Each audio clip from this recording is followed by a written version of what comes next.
shall be the truth, the whole truth, and nothing but the truth. Thank you for coming back to help us, Mr. Johnson. Absolute pleasure. Can I ask you please to give the inquiry your full name? Yes, I'm Boris Johnson.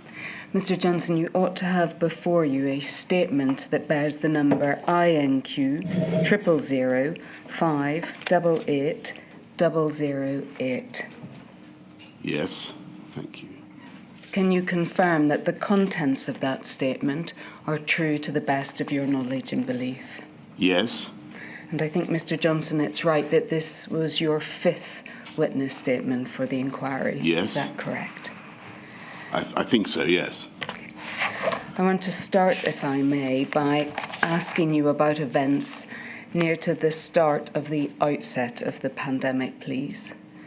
It was the evidence of Sir John Coles to this inquiry that when he read the witness statement of Sir Gavin Williamson about the preparation for school closures prior to the 18th of March, that he almost fell off his chair. What was your reaction to reading Sir Gavin Williamson's statement about that? Well, I've got every respect for Sir John Coles and his views.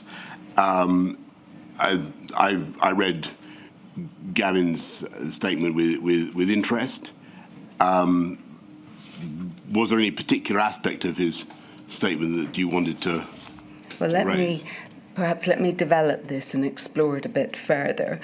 What, in essence, Sir Gavin Williamson was saying, and I hope that this is a fair summary of his evidence, is that he didn't seek assessment of the impact of school closures, and nor did he seek to develop planning for mass school closures because, and these were the words he used in his oral evidence, the steer I was hearing from, whether it was in Cabinet or anything else, was to keep things open, not about closing things. And he went on to confirm what he had said in his statement. And let me read it to you. The position across the whole of government in February was largely monitoring the situation, and there was no suggestion that the Department for Education should prepare a plan or a policy for mass school closures.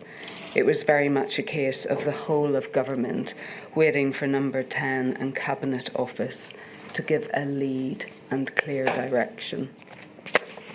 Well, I'm not sure I agree with the idea that there was no planning for school closures, because if you look at the sequence from February onwards, it's clear that SAGE is talking about the possibility, the Cabinet is discussing it in March, certainly. I remember the subject coming up repeatedly. And then if you look at the paper of I think there's a citing note from the DFE on the 15th of March to me for a meeting in which they go over all kinds of stuff that are going to be necessary to enact school closures, looking at safeguarding, looking at exams, looking at the needs of vulnerable kids, teacher training, and so on, free school meals. All of that was in there. So that indicated to me at the time, and I'm fairly sure I remember it, but certainly indicates to me now that work was going on in the DFE about school closures, and it'd be amazing if it wasn't. Yes, but Mr. Johnson, that note was on the 15th of March, so at a very late stage in the day, correct? Yes. And what we're focused on is the period leading up to that and what planning was going on prior to that point, correct? Yes. I'm afraid I can't tell you very much about that, except to say that my evidence from what I saw is that the work had been going on, because there were clearly discussions that had been taking place. Could we bring up on screen, please, the witness statement of the then Permanent Secretary to the Department for Education, Mr Jonathan Slater, and that's INQ 000 588 040. That's page 12, paragraph 5.9.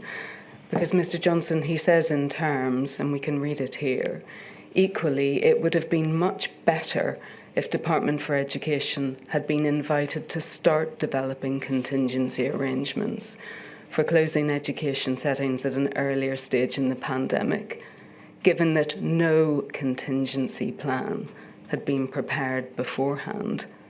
But as can be seen from the fact that the first request we received was on the 17th of March, the government was determined right up to the last minute to keep education settings open. Mr Johnson, that's the Permanent Secretary to the Department for Education saying that there was no contingency plan prior to that point. Well, I think that it's certainly where I certainly agree with him is that the government was determined, if we possibly could, to keep educational settings open, to keep schools open, because, as the inquiry has heard many, many times, one of the biggest detriments from COVID was the loss of education, the harm it did to young people. So that is certainly correct. I see that he's saying that no request was received from government to do a contingency plan, but frankly, I would have thought that he is as Secretary of the head of the Department of Education would have picked up from discussions that would be going on from February onwards that there was work to be done in this area. And indeed, it seems to me that work had been done in this area because, and I cite the paper I saw. Well, we're going to come to that paper, but I think we have it in black and white, don't we, from Mr Slater, that there wasn't a contingency plan because he says one hadn't been requested. Now, you may dispute the lack of request. I'm not necessarily disputing that. I just think that it was obvious that there had to be consideration of closing schools. I was very much hoping that we wouldn't have to close schools. I thought it was a nightmare idea. But I think it would, I think as far as I can remember, you had other countries were starting to close schools. Yes. And I'm surprised that the Perm Sec at the DFE didn't feel that it was necessary to look at what contingency arrangements we had. Can I interrupt? Would you expect, running the United Kingdom as Prime Minister, would you expect the Department for Education to wait for a request for them to develop contingency plans? No, of course not. And I think that, as I say, I think that my impression from the stuff I read was that a great deal of thought and care was already going into some of the key questions. But this is what Mr. Slater he says he had no plan ready. I think that is surprising.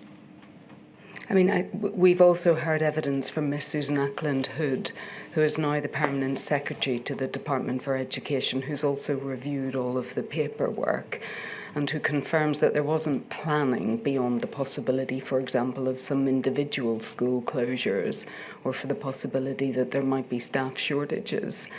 So it isn't simply that this is Mr. Slater saying this. Indeed, that would be surprising. It's been confirmed by the department on their overall consideration of the written material.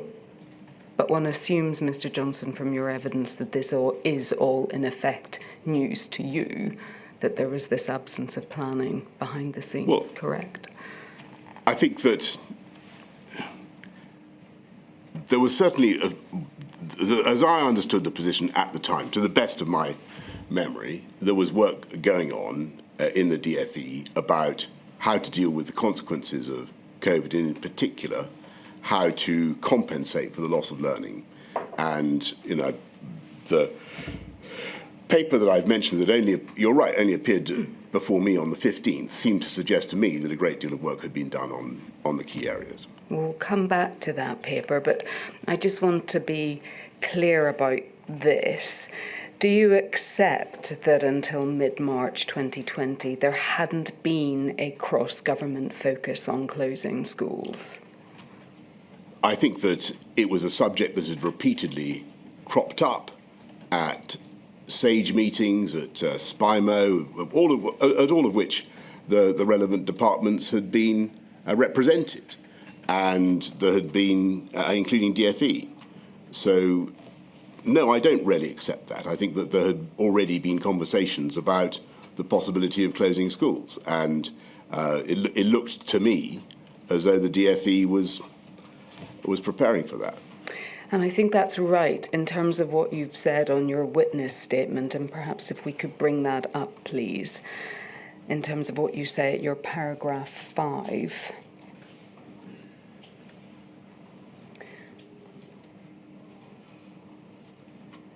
And I think it's suggested from this, Mr. Johnson, that what you're confirming here is that by the 10th of February 2020, it was already apparent or patent that school closures might be necessary as part of your response to the pandemic. Yes, though the documents that I've looked at recently, and the SPIMO and the SAGE papers, and I seem to remember this also from the time. And one of the difficulties is my memory is now contaminated by what I've recently read. What they seem to suggest is that early on, the advice on school closures from the scientists was it was not not necessarily a particularly effective tool of controlling the pandemic, certainly not on its own, and that clearly changed as we got closer to the decision, and the key weekend was March the 14th. When all that changed. Turn to that, but do you accept, and the inquiry has been through the scientific advice that was provided from the 4th of February, that from the 4th of February onwards it was being advised by SAGE that school closures were at least in contemplation as a possible? Yes. And do you accept that given all of that advice from February, and notwithstanding that it was not the decision anyone had wanted to make, that there had to be planning for the possible eventuality of school closures? Because the implications were enormous. And what I'm trying to say to you is that I believe that there was such planning. What I don't think, and clearly from what Mrs. Ackland Hood and what Mr. Slater have said, they don't feel that there was a fully worked up plan for how to deal with everything.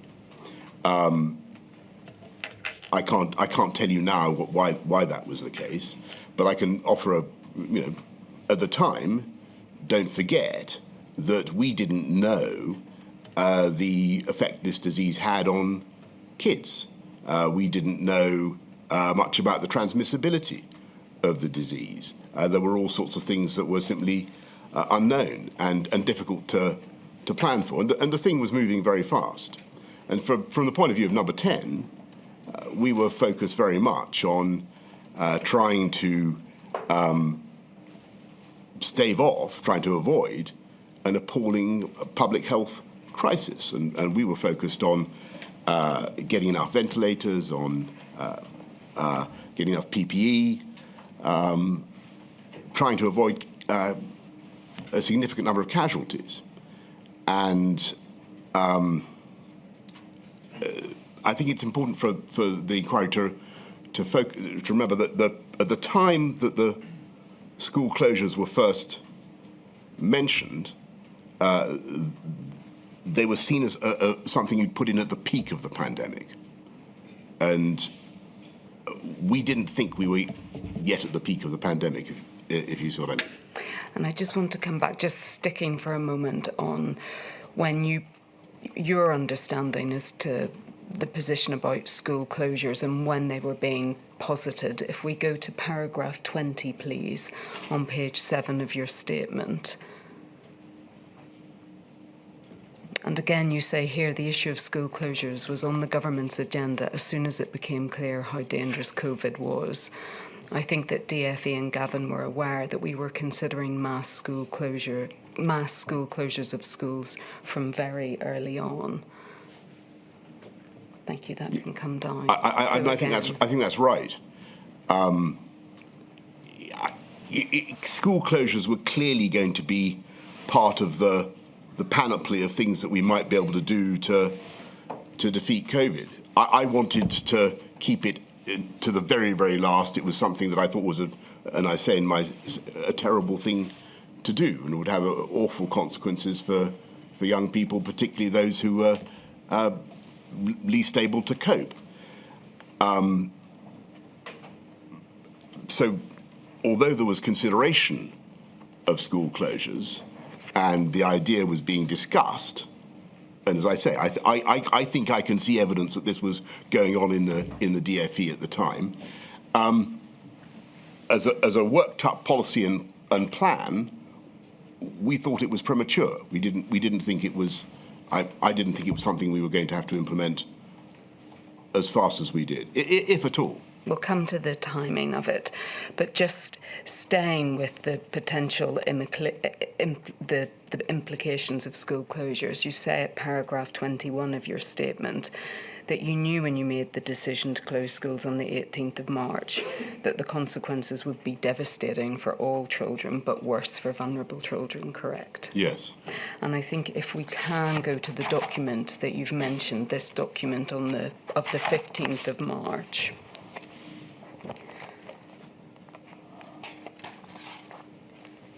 Yes. And that's INQ 000106221. Yeah. That set out, didn't it, in headline form, Mr. Johnson, what the implications of the closure of schools would be. So in other words, and potentially the most significant of all, that 9 million pupils wouldn't be guaranteed to receive an education, and that any education they did receive would typically be limited, yes? Yes. That 1.3 million of the poorest children wouldn't receive their free school meal. That remote learning would not work for all. That schools' ability to provide it was hugely variable, and many children didn't have access to the relevant kit, and many children didn't live in adequate home circumstances or environments, and didn't have Wi-Fi. And if we drop down perhaps to the last bullet, that vulnerable children are much safer in school than out, and here pointing to the 400,000 children who had a social worker who might be at risk, and it says here from inadequate parenting, witnessing domestic violence, particularly if families are also facing the pressure of imposed isolation. Yeah. And presumably, Mr. Johnson, you appreciated too that below that threshold of children who had a social worker, there were many other children who would be at risk as well. Absolutely. Thank you, that can come down. And do you accept that the consequences for children were so grave and so far-reaching of school closures that they were the responsibility of all of government, that it wasn't just a Department for Education responsibility? Of course. And I should say that I take, because I was saying, but as I said, told this inquiry before, I take full responsibility for all the decisions that we took, and all mistakes that were made were mistakes that I am accountable for and take responsibility for. And insofar as we got things wrong, then of course I apologise for that, and as I've done before to this inquiry. I remain very proud, of course, of a lot of things that I think the teachers, the schools did to cope with this unbelievably difficult set of circumstances. And I think that on the whole they acquitted themselves outstandingly well. Just focusing on that, on the events of the 15th, 16th and 17th of March, can you explain why, given this whole government responsibility for the implications of school closures, why it was only on the 16th, 17th of March that first of all a paper was commissioned in order to set out the proposals or the options for keeping schools open?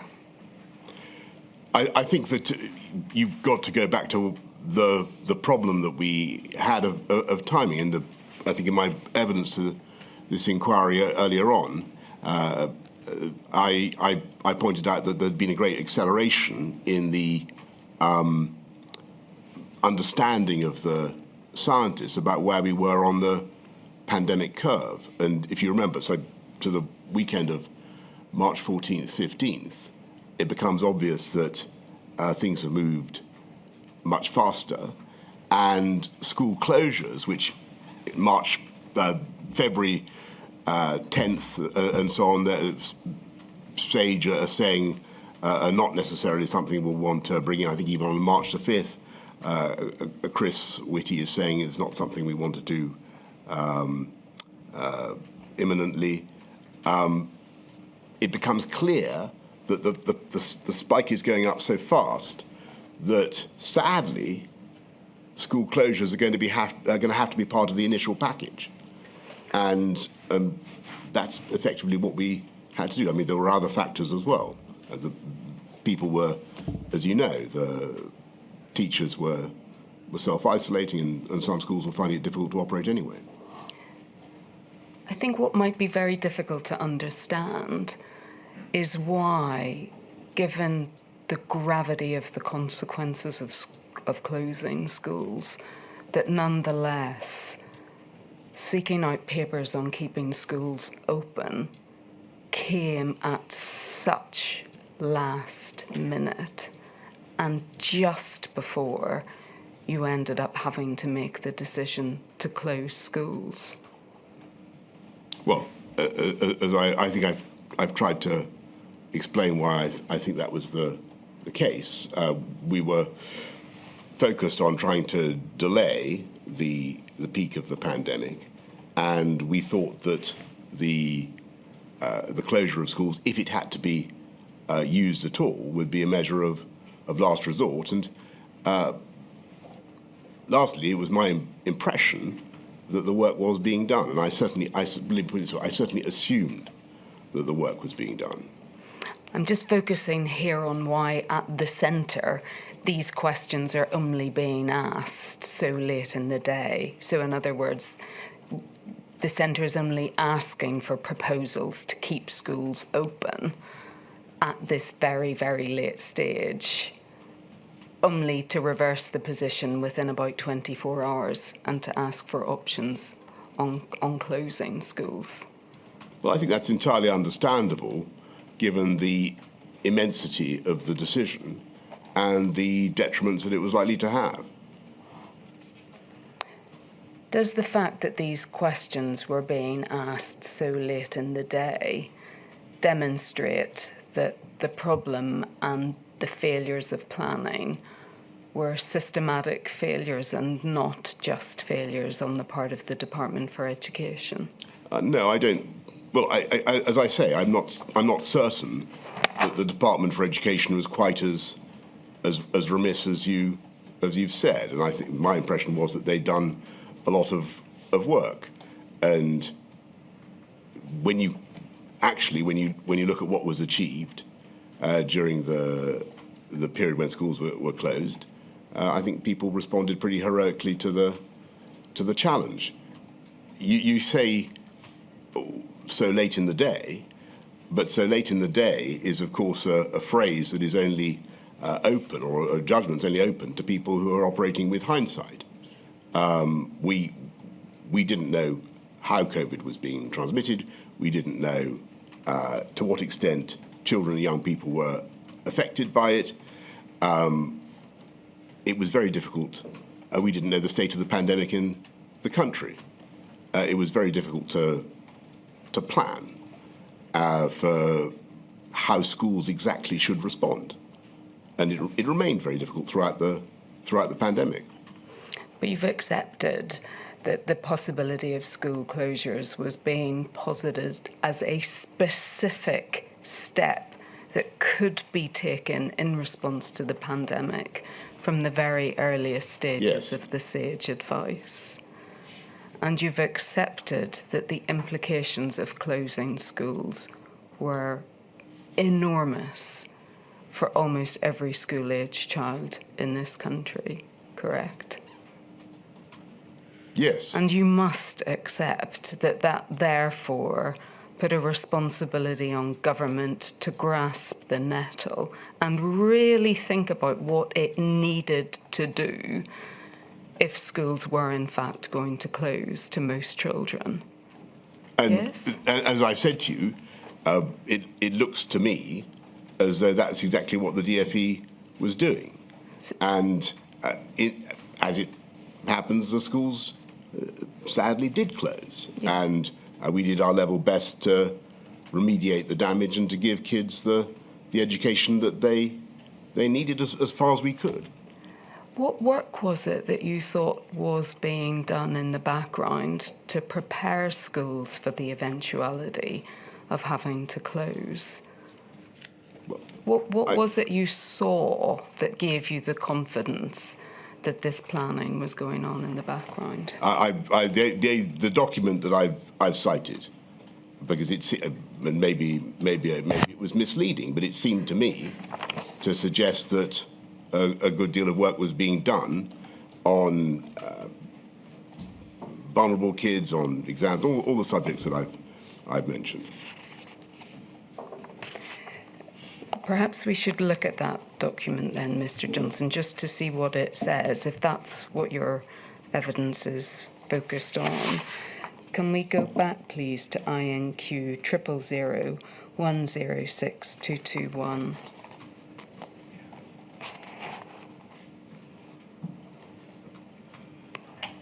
I think if we go, please, to page 3. It sets out, doesn't it, a summary of some of the DfE's current contingency planning. So it set out, I think, at the start that there is some scenarios for free school meals, correct? Yes. On remote learning, if we drop down, please. We intend this week to publish guidance on the steps that schools should now be taking. Correct?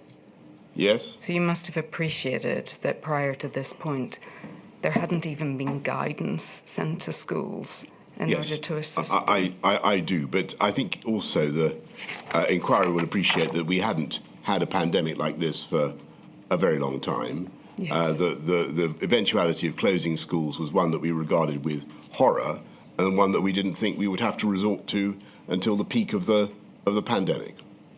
Well, I think, Mr. Johnson, that's understood that closing schools would be a terrible decision, but it was because the consequences were so profound that it needed to be properly planned for, yes?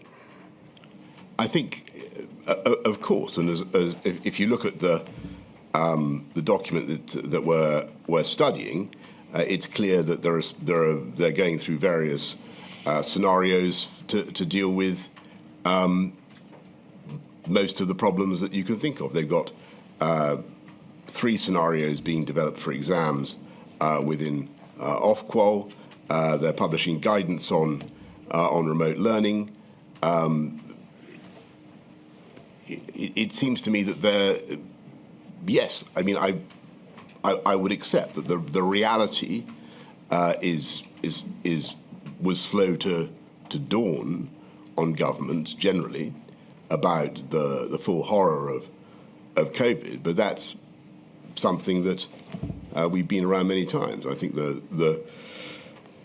and you can see it in the way the scientific advice changes throughout the year. So they move from saying, put these measures on during the peak of the pandemic to saying go hard, go early, and there's a clear difference in approach.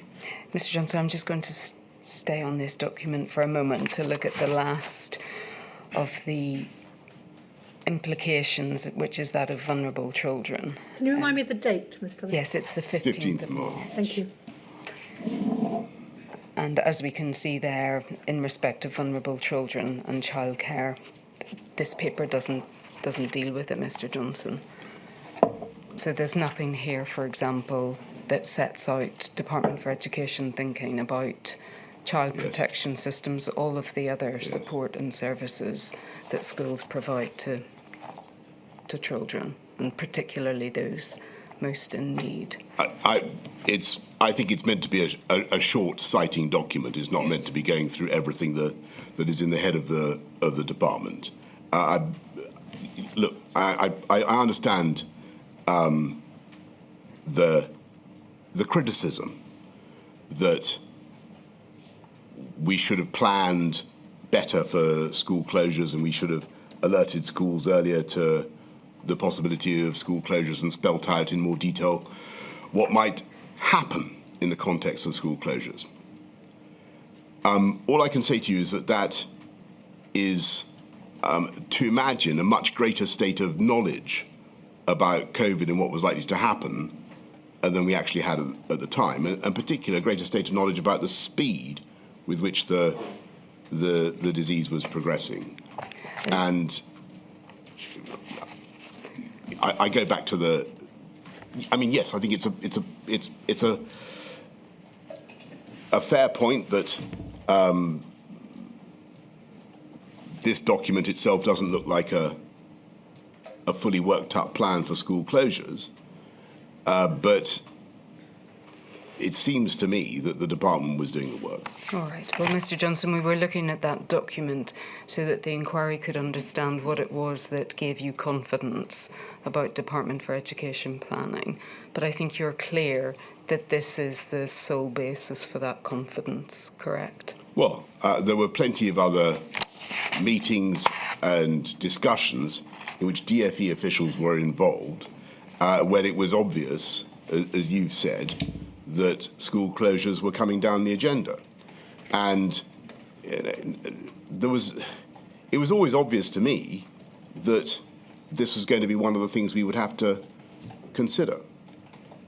I'm going to move on, if I may, to ask about the 16th and 17th of March, and specifically the evidence that was given by Sir Gavin Williamson in his witness statement, which you've seen and which he confirmed in oral evidence, that there was this discombobulating sea change, to which I've already alluded to, between the 16th and 17th of March, whereby the government's direction went from keeping schools open to overnight to keeping schools closed.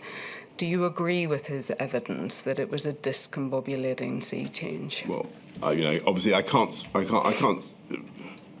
speak for Gavin about how he felt about it, but my impression was that everybody understood that school closures was part of the toolkit that we might sadly have to use, and we were being forced by events and by the spread of the disease to deploy that solution much earlier than we wanted, and indeed against our will, just by the spread of the disease. So I'm afraid the reality of COVID just meant that we had to get the R down below 1, and school closures represent, though not a very significant measure in themselves, they can help to get the R down below 1 at critical moments, and we had no choice. Yes, so I think, Mr. Johnson, is your evidence that it wasn't a sea change, it was simply a speeding up of that which was going to happen in any event? I mean, I'm not saying that it was necessarily going to happen in any event, but because things might have turned out differently, but they didn't. What it certainly was the result of a gradual and then accelerating progression in the disease, which is familiar to anybody who looks at one of those curves. Thank you. Sir John Cole said of Sir Gavin Williamson's evidence about school closures that he thought that it was an extraordinary dereliction of duty. So he was referring again to the lack of planning for school closures. And he said it was perfectly clear to me, as someone who was running schools, that there was a high likelihood that schools would have to close, and we were planning for that whilst, of course, doing everything we could to keep schools open. If it is right to characterise the lack of planning as a dereliction of duty, do you accept that that's a dereliction that's shared by the whole of government and not just for the Department for Education? Well, as I've tried to argue this morning, I think that the department, contrary perhaps to, it felt to me as though there had been abundant discussions about closing schools, and it felt to me, to the best of my recollection, as though the department was aware of this, and I assumed that they were planning for it. When I look at that document of March the 15th, it seems to me to suggest that a great deal of work and thought had gone into the key issues. So I'm not inclined to accept the idea that people fell down gravely in their duty. I think people were overwhelmed by the speed of events, and when the facts changed, they had to change policy, and I had to change policy. So you don't accept that the evidence from the then Permanent Secretary that there was no contingency plan for school closures, or there wasn't planning that focused on the potential for mass school closures, you don't think that that's a dereliction of duty? Is that what you're saying? Well, I can only repeat what I've just said. I understand. I know that Mr. Slater later resigned. I,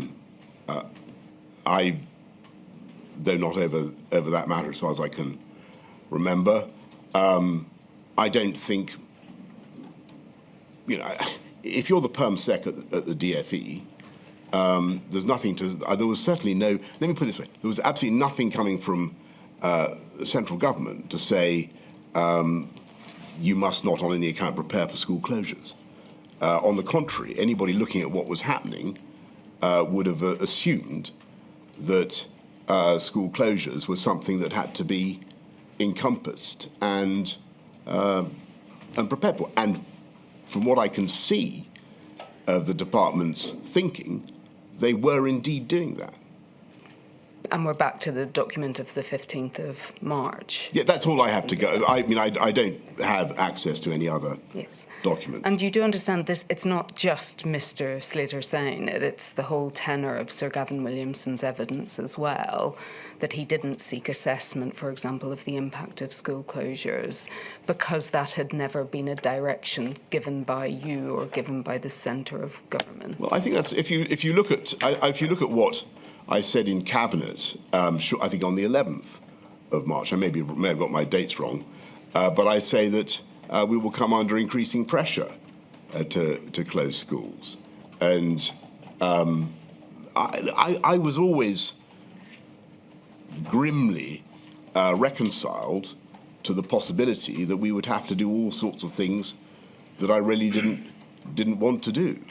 But I was also determined to try and keep schools open if I possibly could. And, I've got to say that given the huge damage that the closures have done, and given the loss of life chances that they've caused, you've got to ask yourself now whether we could have found other ways of reducing the budget of risk from COVID. Could there, if they were 10 to 20% of the R, was there some way of doing it without school closures? Now, all the advice I was getting was absolutely not. You've got to do this, and that they, along with everything else, school closures were unavoidable, and that's certainly how it seemed to me then. I'm sure we'll come back to that, and particularly in relation to the decision to close schools on the 4th of January. But just before we leave this issue, you'll understand that one of the points that has been put across Module 8 of this inquiry is the question of whether or not when it came to the most important decisions about children, so principally the decisions to close schools, whether the Department for Education was sufficiently a part of those decisions. In other words, did it have a seat at the table whenever those decisions were made? Do you recognise that as a problem in the decisions that you made to close schools? The absence of the DfE at the table? Yes, and because the Secretary of State for Education is ostensibly the minister who represents children's interests in government. Well, at this distance in time, I'm afraid I don't remember any sense then that the DfE was absent. I think that they would have been involved in... the papers I've seen certainly suggest that the DfE was at all the relevant discussions about the possibility of school closures. I think we'll come and maybe look at this a bit more closely when we look at the 4th of January, but I think the general point that's being made is that when it came to the ultimate decision whether to close schools, on the 2 occasions that arose on the 18th of March and the 4th of January, they didn't, as it were, have a seat at the table at that point, and therefore weren't able to represent the interests of children in the way that they would if they were present. Well, I'm so sorry, I can't comment on that because it doesn't. I don't remember that. Normally speaking, you'd expect a cabinet decision to include everybody. Well, I think we'll come to whether they were cabinet decisions or whether effectively they were decisions taken by you and then communicated to cabinet. But if I can, I think it goes to a broader question of whether children's interests were sufficiently well represented when you made those decisions. And whether you have any reflection on that now as to whether you think that's the case. Well, I had a personal horror, as I've said, of closing schools. I thought it was a nightmare thing to do, and I thought it would do a lot of damage to people who would find it, to the life chances of people who would find it most difficult to bounce back and to cope. And so a lot of the focus of what I tried to do was to try and remediate that. I know you want to ask about that later, but to try to compensate for what we'd sadly had to do, because it felt to me as though children who were not particularly vulnerable to COVID, were paying a huge price to protect the rest of society, and it was an awful thing. As I said, I wish it had been otherwise. I wish we could have found another solution. I am going to come back to that question of sacrifice and the recovery of children, but just sticking, if I may, for a moment on decision-making or on your role. One of the things that Sir Gavin Williamson has been critical of, and he gave evidence about it, was the unilateral announcement that you made on the 10th of May about reopening primary schools. And what he has said was that that was a unilateral decision, that he was told that you would make the announcement that you did on the 10th of May. And if I may just remind you of it, I think that you said that after half-term, we believe that we may be in a position to bring the phased reopening of shops and to get primary school pupils back into school in stages, beginning with reception year 1 and year 6. And Sir Gavin Williamson's criticism is that effectively he had been in negotiations and discussions with schools prior to that point, and that there was a delicate, and I'm summarising his evidence, that a delicate position was reached and there was understanding on the part of schools about who would return, i.e. it would just be those few year groups, and that effectively by your actions you damaged the work that he had done with schools and you undermined trust, because in making that statement you were promising something that you knew couldn't be delivered. That's the criticism he makes of you. Right. Do you accept that? Well, I'm afraid I don't remember the details of that. Though it seems a bit paradoxical to be criticised both for wanting to close schools and for wanting to get them open. I would say that it was right, given where we were, in May. We'd been through a lot. It was clear that the R was coming down. We were going to be in a position to go through the stages of the roadmap to open up the country a bit, if not entirely. And I thought it was right to go ahead with getting kids back into school. And we did it to some extent. I think there were only some classes got back in. I think it was but I think it was totally the right thing to do, given the position we were at in the pandemic, and given the detriment that kids had already suffered. I think by that stage, from my memory, it would have become a bit controversial as to whether schools were safe, and there was a certain amount of politics about this. And I think that the unions, I may be doing them a disservice, and forgive me if I am, but I think that there was a certain amount of chuntering about whether or not it was wise to get kids back into school. I thought that the evidence was that it was safe and they should go back.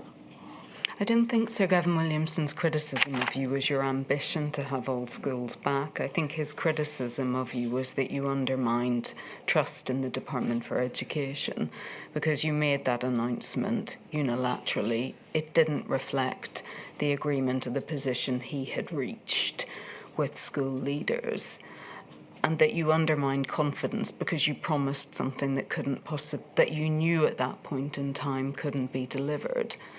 Right. It couldn't be delivered. What was that? That because of the requirements of social distancing, this is what Gavin Williamson has said, that because of the requirements of social distancing, that what you were saying, in other words, flagging to parents and families that all children could go back, wasn't something that could be achieved, and you knew that. Forgive me, but my memory of it is that we only got certain classes back. Yes, but you had announced on the 10th of May, that's his criticism, that, and I put it to you, you said, we believe we may be in a position to begin the phased reopening of shops and get primary schools back into schools in stages, beginning with reception year 1 and year 6. Well, that seems to me what we did. You certainly got those years back. His criticism of you is the appearance that was given at that time that it would be possible to get all school children back, beginning with those years. Just listening to what you've just read out, with great respect, sounds to me eerily like what we did and what Gavin had been negotiating with the teachers and the unions. So I'm not quite certain what this... Well, it's his criticism, Mr. Oh, it's right. Johnson. Well, I mean, I don't know. It's his criticism then that you undermined confidence because you gave the impression and you flagged to families that children would be going back to primary school in all years when that wasn't possible. But that's what he's That's not what you've just read out, though, because if I understood what you've just read out, and my memory of it is that there was going to be a staged process where we would get certain years back in advance of others. So forgive me, I'm a bit at a loss as to... I think your point is, Mr. Johnson, that you don't see that there was sufficient difference in what you announced to what Sir Gavin had been promising. Is that right? It sounds to me that what I announced is what we did, and indeed what was common sense, and what needed to be done. If it was the case that there was a negotiation going on between the DFE and the unions, which was going to preclude the possibility of kids going back, then clearly I was at variance with the DFE. But that would surprise me. I'll move on, if I may, Mr. Johnson, to the next issue, which is that of assessment in the summer of 2020. Yes. Did you recognise that what happened in the summer of 2020 in terms of the assessment of children who were doing their GCSEs and A-levels was really damaging to those children in light of everything that they had already been through? So I thought the whole business of scrapping exams was damaging, and it must have been bitterly disappointing to kids students who prepared and worked very, very hard. I didn't want to do it, and it was the logical concomitant of closing schools. So on March the 18th, it was part of the package, and we had no way around it. Certainly that's my memory of the way it went. I did think, is there some way we could keep exams alive? But we couldn't, and so we had to find a way of adjudicating on the academic achievement of the kids that didn't involve an exam. And Ofqual came up with this system. I was not expert enough to comment on it, on whether it was viable or not, but plainly it let down a lot of kids whose grades didn't reflect their abilities and their achievements. And so to answer your question, yes, I regret very much. I mean, amongst the things I regret and I take responsibility for is that we got the wrong initial model for how to have a substitute exam. What I would say in our defence is it wasn't easy to come up with the right model. But you must have been concerned, Mr. Johnson, about the ministerial response to what happened after the examination results came out. Go on. Were you concerned, for example, that the Scottish exams came out a period of time beforehand, and that, for example, Sir Gavin Williamson hadn't used that period of time in order to, for example, develop a strategy or an understanding about what would happen when the results came out in England? I think that my memory of this is not perfect now, yes. But I think it became obvious to us that the algorithm had not worked, and it was producing lots of duff results. It was letting a lot of kids down, and my advice to the department, to Gavin, was just to find I said, whatever you can do that's fair to kids, we've got to go with that. In the end, the only solution was to scrap it and go back to centrally assessed grades. But and I think that was, so to answer your question, I think that was the right response. But were you not concerned about everything that happened in between that point in time? In other words, the Scottish results came out. There were a series of U-turns, weren't there, on the part of Sir Gavin Williamson before the final decision was reached, that there would be that there would be the use of centrally assessed grades, correct? Well, I think that the decision to go back to centrally assessed grades is on August the 17th from my memory, which is not that long after the results have started to come out, I don't think. So I think there was a period, there was certainly, look, I mean, everybody can remember it, though, clearly it's a long time ago now, but it was a period in which a lot of young people, a lot of kids were feeling very disheartened by getting grades that they didn't feel they deserved. And it was clear from looking at the data and from looking at what their teachers had been saying about them that they were probably right. And so we had to fix it. But I'm not certain how long the interval was between us realising that and deciding to scrap it and go with the CAG. The whole thing was a disaster, wasn't it? I certainly think that if you mean was COVID a disaster, yes, and was the whole was the loss of education a disaster? Yes. Was the loss of exams a disaster? Yes. Was the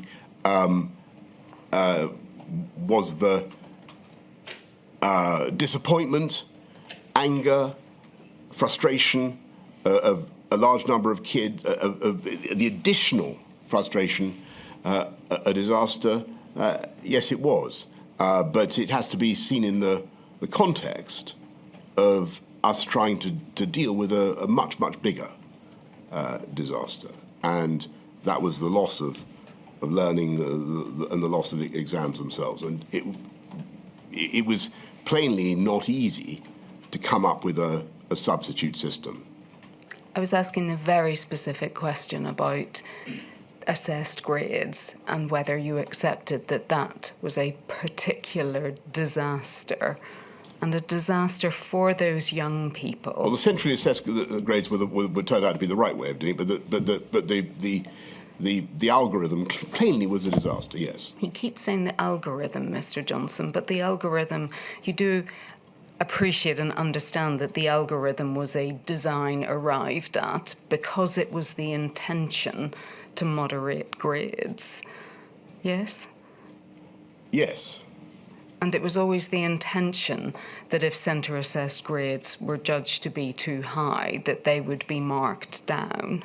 Yes? I think as I understood the anxiety, it was that there would be a year, an abnormal year, in which there was such grade inflation as to devalue everybody's grades, and that was the problem. And it was so the reason I perfectly accept your point, but as I understood it, the reason for the algorithm was to try and avoid that disaster. Yes, but the algorithm, that was the whole purpose and intent behind the algorithm. It was to mark grades down in the event that happened, correct? I'm not here of course I'm here to defend what happened in government and every bit of it, but I don't the system that we came up with clearly failed and caused far too much disappointment and far too many people got the wrong grades. As I understand it, that arose from good intentions which were to try to protect the integrity of the examination system in a very difficult year and with nightmare consequences for kids' education, and to try to ensure that their qualifications would be as valuable in the future as those of any other year. That was the intention, and it failed in that intention. I perfectly accept. I think it was not done with bad intent. I'm just going to ask if we may to turn to the paper that was drawn up afterwards by the Cabinet Office. This is at INQ 000137292, page 1, and we can see this is dated the 24th of August. Mr. Johnson, yes? Yes. And I think at paragraph 2, we can see it set out that there was an initial timeline and key documents. It said it's too early to draw firm conclusions. You will want to decide whether a lessons learned inquiry would be useful. And then it sets out some of the reasons why that would be a good thing, concluding at the end of that paragraph, plus we should properly understand what failed and would get credit for asking the question, do you want to see options? I think on that, I don't think there was a lessons learned inquiry, was there? No, I think that the lesson that the department learned was pretty obvious, which is that the system that they came up with wasn't suitable for these types of emergencies. I think if we go over the page, please, to paragraph 4. the document sets out some of the initial insights into what this sequence of events had demonstrated. So setting out, it's striking that none of the bigger picture questions about what the department was trying to achieve, i.e., or e.g. prioritising no grade inflation, were tested at an early stage. And there's a significant contrast here with the more generous approach taken to other impacts, for example, furlough. So I think what this paper was demonstrating or explaining was that there were bigger lessons to learn in terms of the fairness toward children. Do you agree? I think that that was obvious from what happened, and I can only assume that the department will not be, should we have another year where we can't stage exams in the way we want. I'm sure that the department will not be, and the government will not be going down this route again. Did you understand that there was a critical issue, and it was one that had been raised by Sir John Coles, about the fairness of the approach that was being taken with this algorithm? Were you aware of that? I don't think so. I think my memory of this is that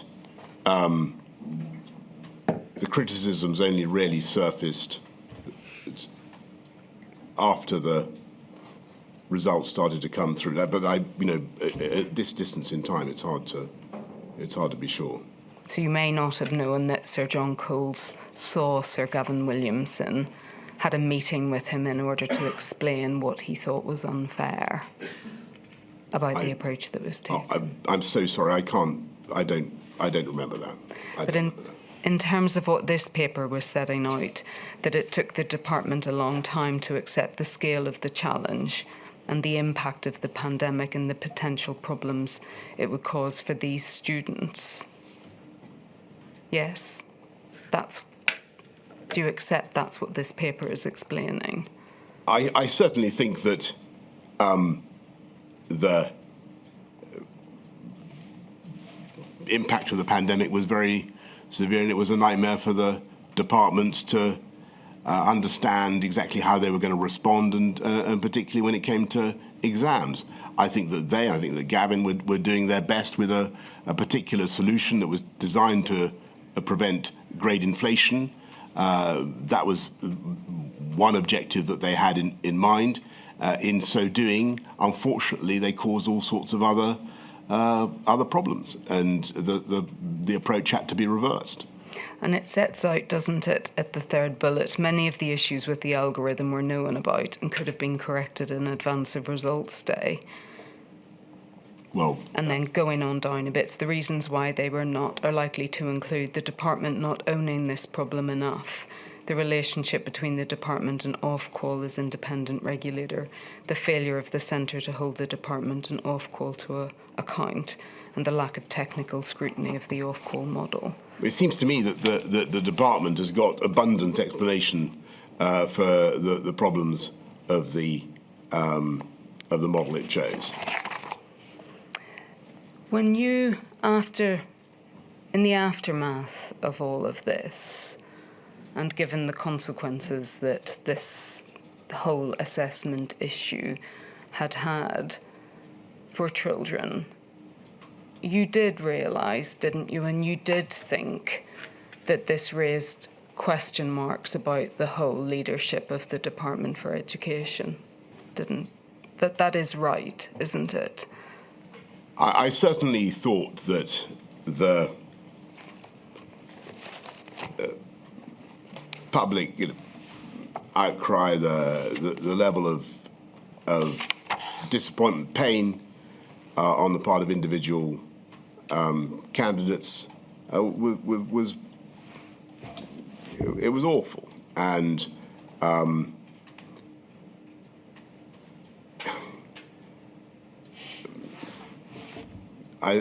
it's fair to say that yes, of course, I thought about whether there was a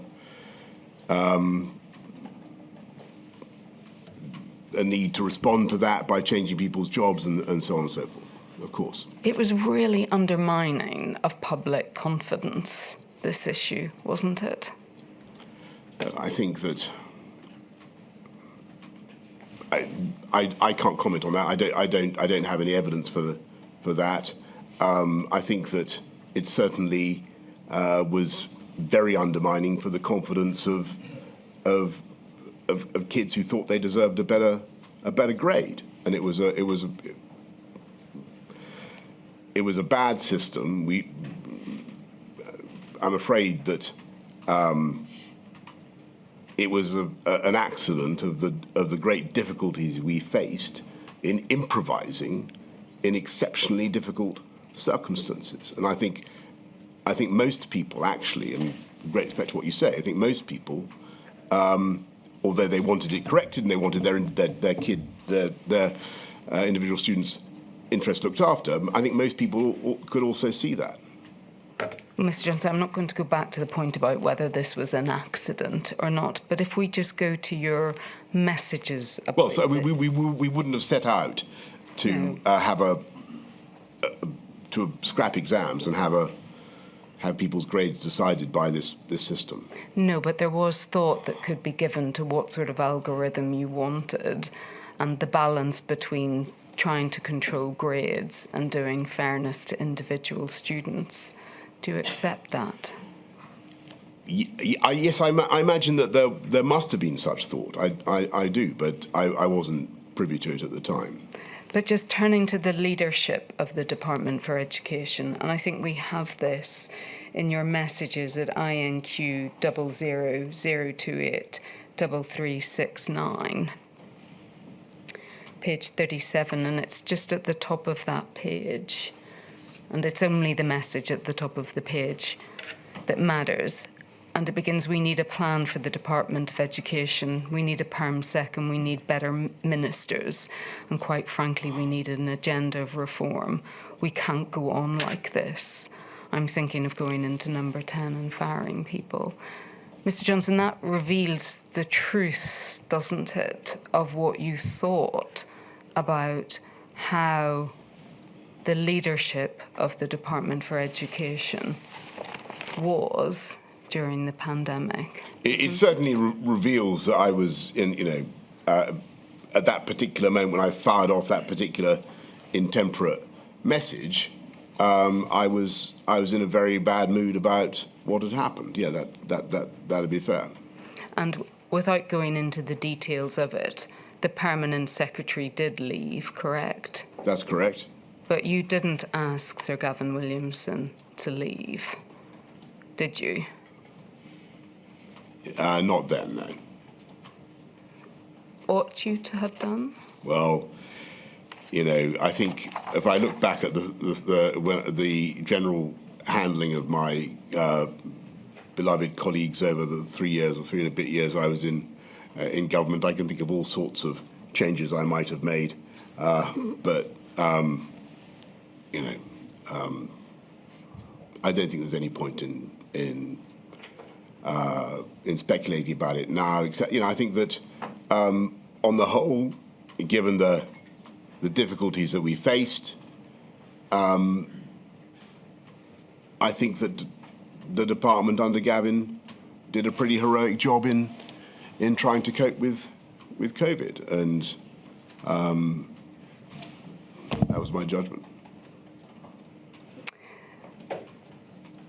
After this happened, did you speak to young people or address them directly in order to express any regret about what had happened? I'm so sorry. I'm sure I was interviewed about the matter repeatedly, but I cannot now remember what I said. But I'm sure I would have expressed the regret and contrition that I feel now. I mean, it was not a good system. We should not have put it through. We should have spotted it faster. I mean, I think that your criticisms are valid. All I would say is that,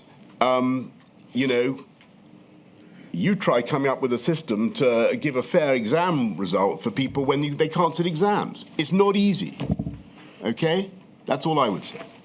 It's really the broader question, Mr. Johnson, and the point has been made by other witnesses in Module 8 that you didn't, for example, have press conferences where you took questions from children or spoke to children.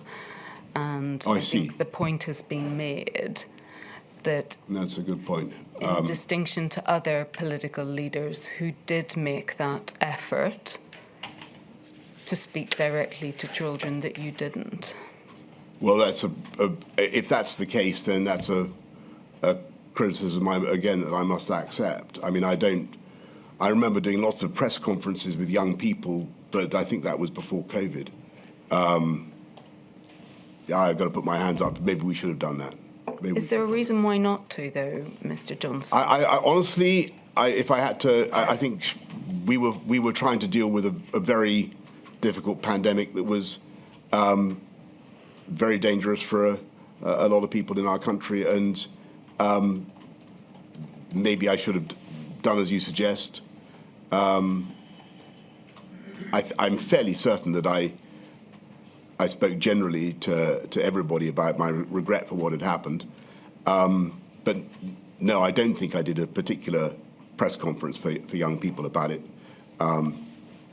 That might have been a good thing to do. At around this period of time, and when I say that, I mean the period leading up to school closure, to schools being reopened. Yes. So we're in and around the August of 2020. I don't think I need to bring you to this. It was a document that was put before Sir Gavin Williamson, but it seems that there was a deliberate tactical decision not to inform schools of the existence of a fallback plan when they were reopening. I can show you the document. Yes, I know. I think I know what you're referring to. Yes. I don't want to mislead you, but I think that the point is made about that would be made about that is that it was really unfair to schools to keep them in the dark about having a fallback plan at the time that you were asking them to reopen. I don't know. I think I can remember the document you're talking about. I don't think the intention was to keep them in the dark if it had genuinely seemed that we weren't going to be able to proceed with the roadmap and that they would have to reopen. And clearly, as soon as that had become obvious, we would have enlisted the whole sector, gone public, and got people going. I think that if you remember when the schools closed, there was a lot of fraying around the edges before the actual decision, and we've discussed already the difficulties of the period from May when we do the June the 1st partial reopenings. There was a lot of politics in all this. And my anxiety was just, I think, as far as we could, to keep it simple. And until such time as we were going to have to change tack, we should keep on the course we were on.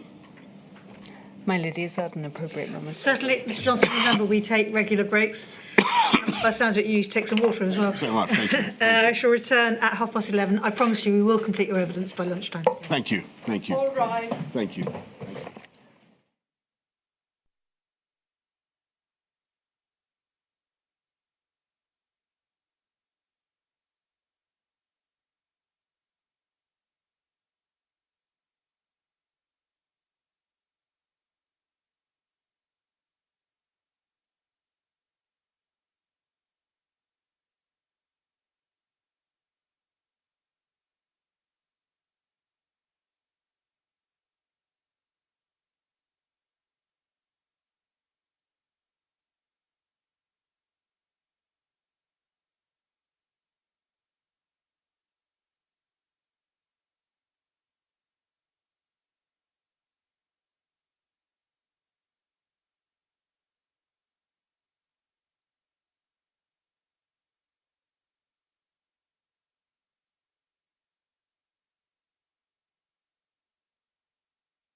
Dobbin.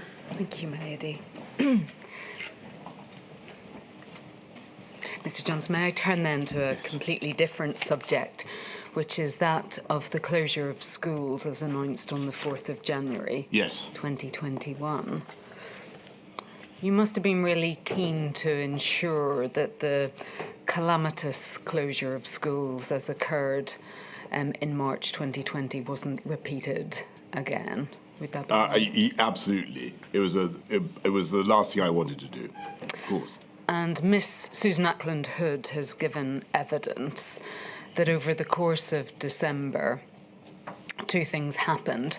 First of all, that there was an increasing ask on the Department for Education in terms of the amount of testing that it would have to ensure was provided.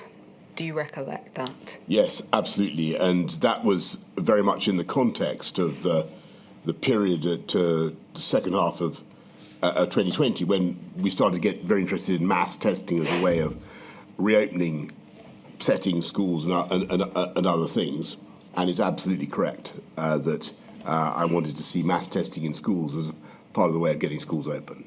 And I think what she gave evidence of was a very specific set of increases in the ask that was being made of the Department for Education, which in turn became the ask being made of schools. Do you recollect that? I do, and I remember that it wasn't easy, and I think that the department, again, I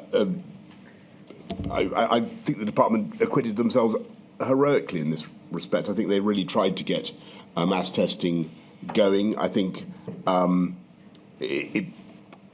they stood up a huge amount of facilities very, very fast. But as I'm sure you're coming to, that it was just never going to be a runner because of the Alpha, the Kent variant.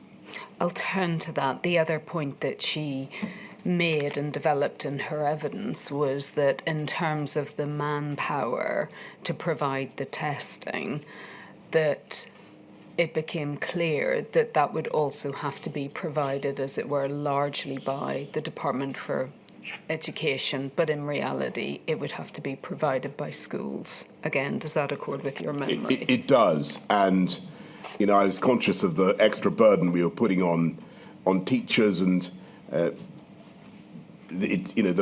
you know, the way the schools work in this country, what the man and woman in Whitehall says doesn't necessarily follow everywhere, and it's a very complicated system.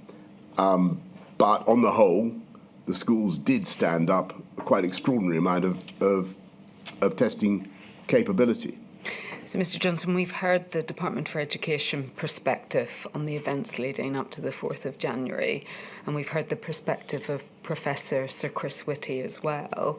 I think it's important that the inquiry also hears your evidence about your perspective on it. But can I take you, and just to set the scene, to a document that we have at INQ 0009 1147.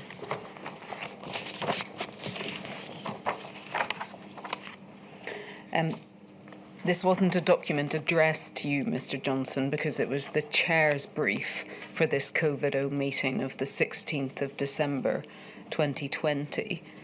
But we can see underneath the introduction that you had given a strong steer that you would like the return to face-to-face attendance to be staggered and for testing to be used as fully as possible to support this. Yes?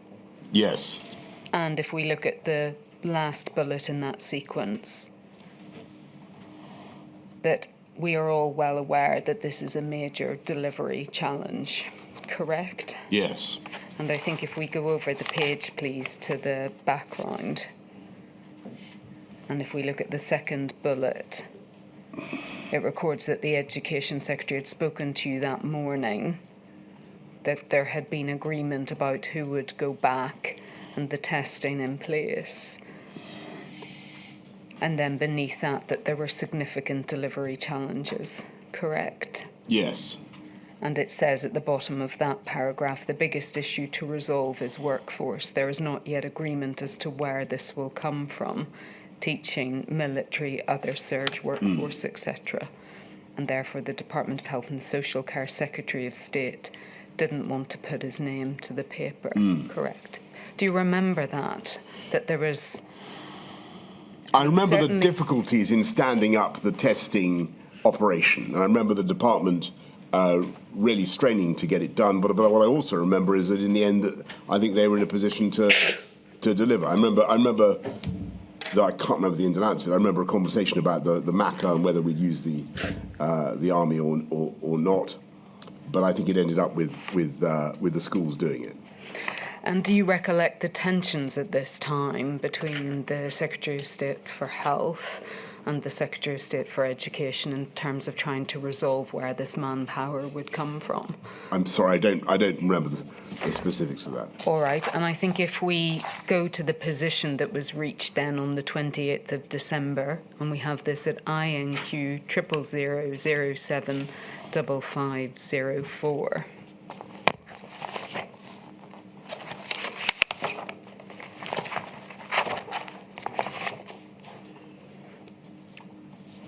And again, Mr. Johnson, just to help with your memory of this, we can see that this is an email of the 28th of December. 28th, right.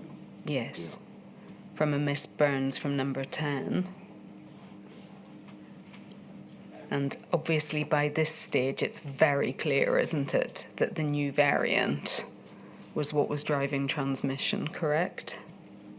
Yes, that's right. I mean, the documents I've just looked at to refresh my memory suggested that really the penny sort of started to drop on the 22nd, but yes, I think it was very clear by the 28th. All right. And if we look at the second paragraph below those first set of bullets, that the Education Secretary had set out the social cost of closing schools. And then below that we see again the 4 bullets for getting schools back, yes? Yes. And we can see here the plan set out that in terms of secondary schools that there would be a delay until the 18th of January to get all of the children back. Yes. And then that there would be the weekly testing of of pupils, yes? Yes. Is this the 28th still? It is, yes. And I think if we go over the page, please. This is quite a long section, Mr. Johnson, and I won't read all of it out. But I think we can see here some of the different arguments being ventilated. So the first part of that page, we can see set out the Secretary of State for Health's arguments. Yes? Yes. So that it would be that the 18th of January might be too soon, and seeking a clear decision at this point. Yes? Yes.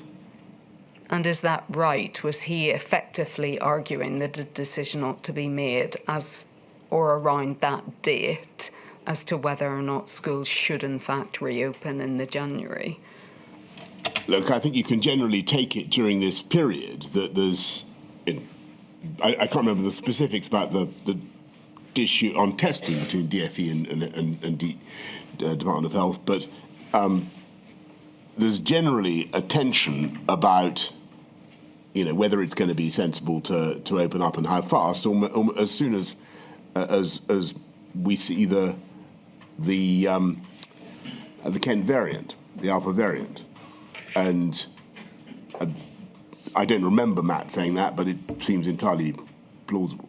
Okay, and if we just read this down, and if we drop down a couple of paragraphs, we can see reference to the advice that was being given by the Chief Scientific Advisor.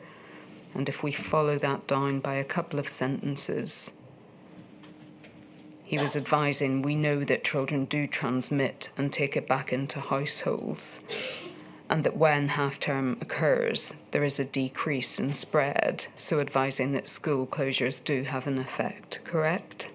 Yes. So why are we talking about half-term now? Because we got Christmas. I think he's talking about retrospectively. It can be seen that half-term has an effect. Yes, right. And then after that, we can also see the advice being provided by the Chief Medical Officer as well, who was also advising that it was regional differences at this point in time that was making the decision difficult, correct? That looks the kind of, yes, I mean, I'm sure that's right. But may I just focus then on the last paragraph of this section? In conclusion, the Prime Minister understood the DFE proposal and thought that mass testing proposal sounded positive, although overall he could also see the arguments for having a lower risk appetite on opening. Decisions would need to be taken in the round this week.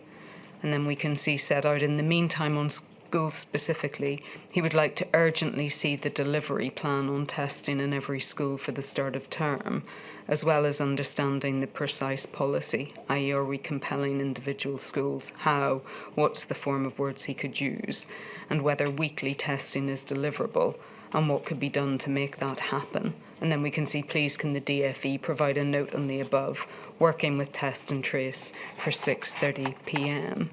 And I think we can see that that email was sent by 3:30, was sent at 3:30 p.m.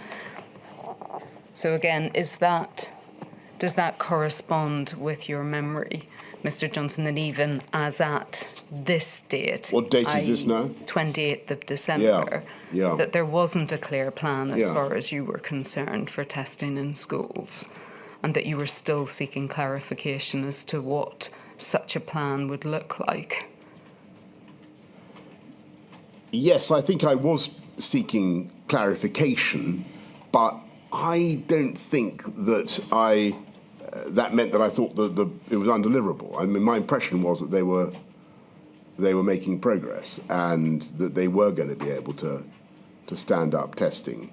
And I maybe I'm wrong. I think that was the testimony of Mrs. Ackland Hood as well, but I might be wrong about that. Well, I'm just testing at the moment what your understanding was on the 28th of December, because some of the questions that seem to be asked by you at this point seem like quite fundamental questions.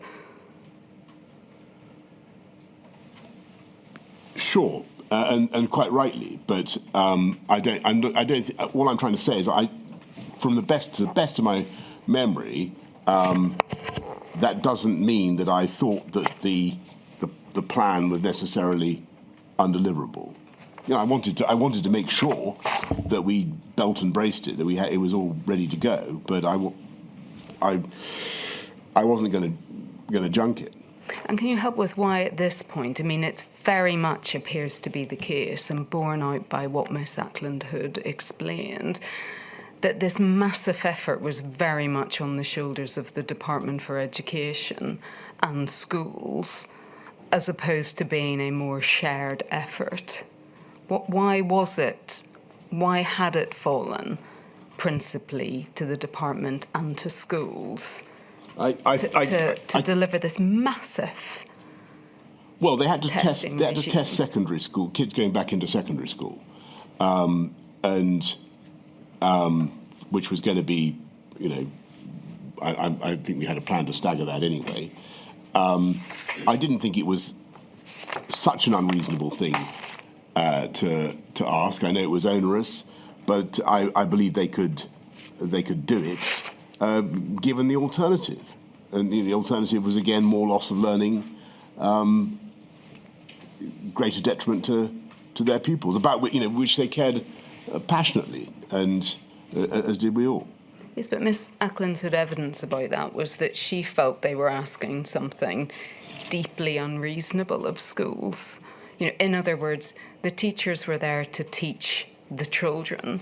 They weren't there to implement a mass testing regime in secondary schools, although her evidence is that nonetheless schools rose to the challenge. I think they did. And I think, again, it's coming back to the point, Mr. Johnson, about the importance that was attached to this or not by government in terms of getting children back to school.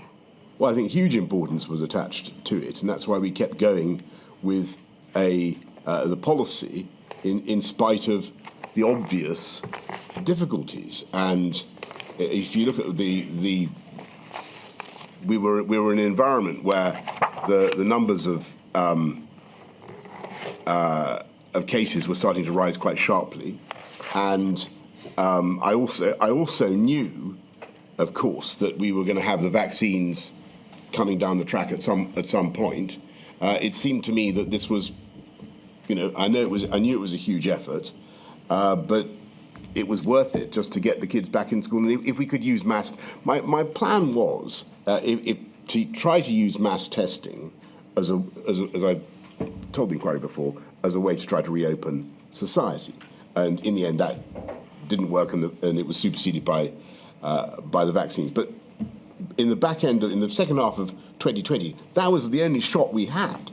Mass testing was the only way through for the country that I could see, and so that was why it was so important. Now, should DHSC have done it? Should the Army have done it? Should some other body have done it to relieve the pressure on teachers and schools? Very possibly. I can't, I'm afraid, now go into the arguments, because I simply can't at this stage recollect them. I can imagine that health and social care staff were very heavily engaged doing other things, as were the others. But I can't give you the balance of the arguments now.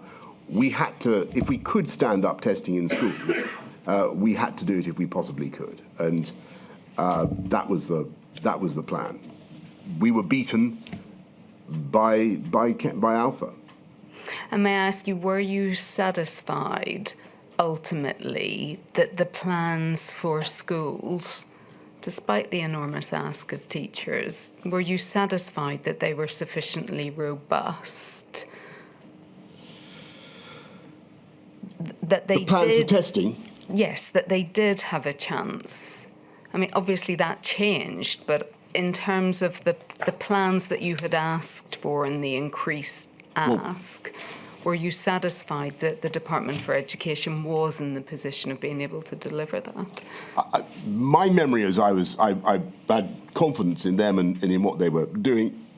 It's clear from those questions that I'm pushing them so that I'm going to be in a position to get, because the public will be extremely interested and concerned to hear about their kids being tested in school. They're going to want to know who's in charge, how it works, and all sorts of things.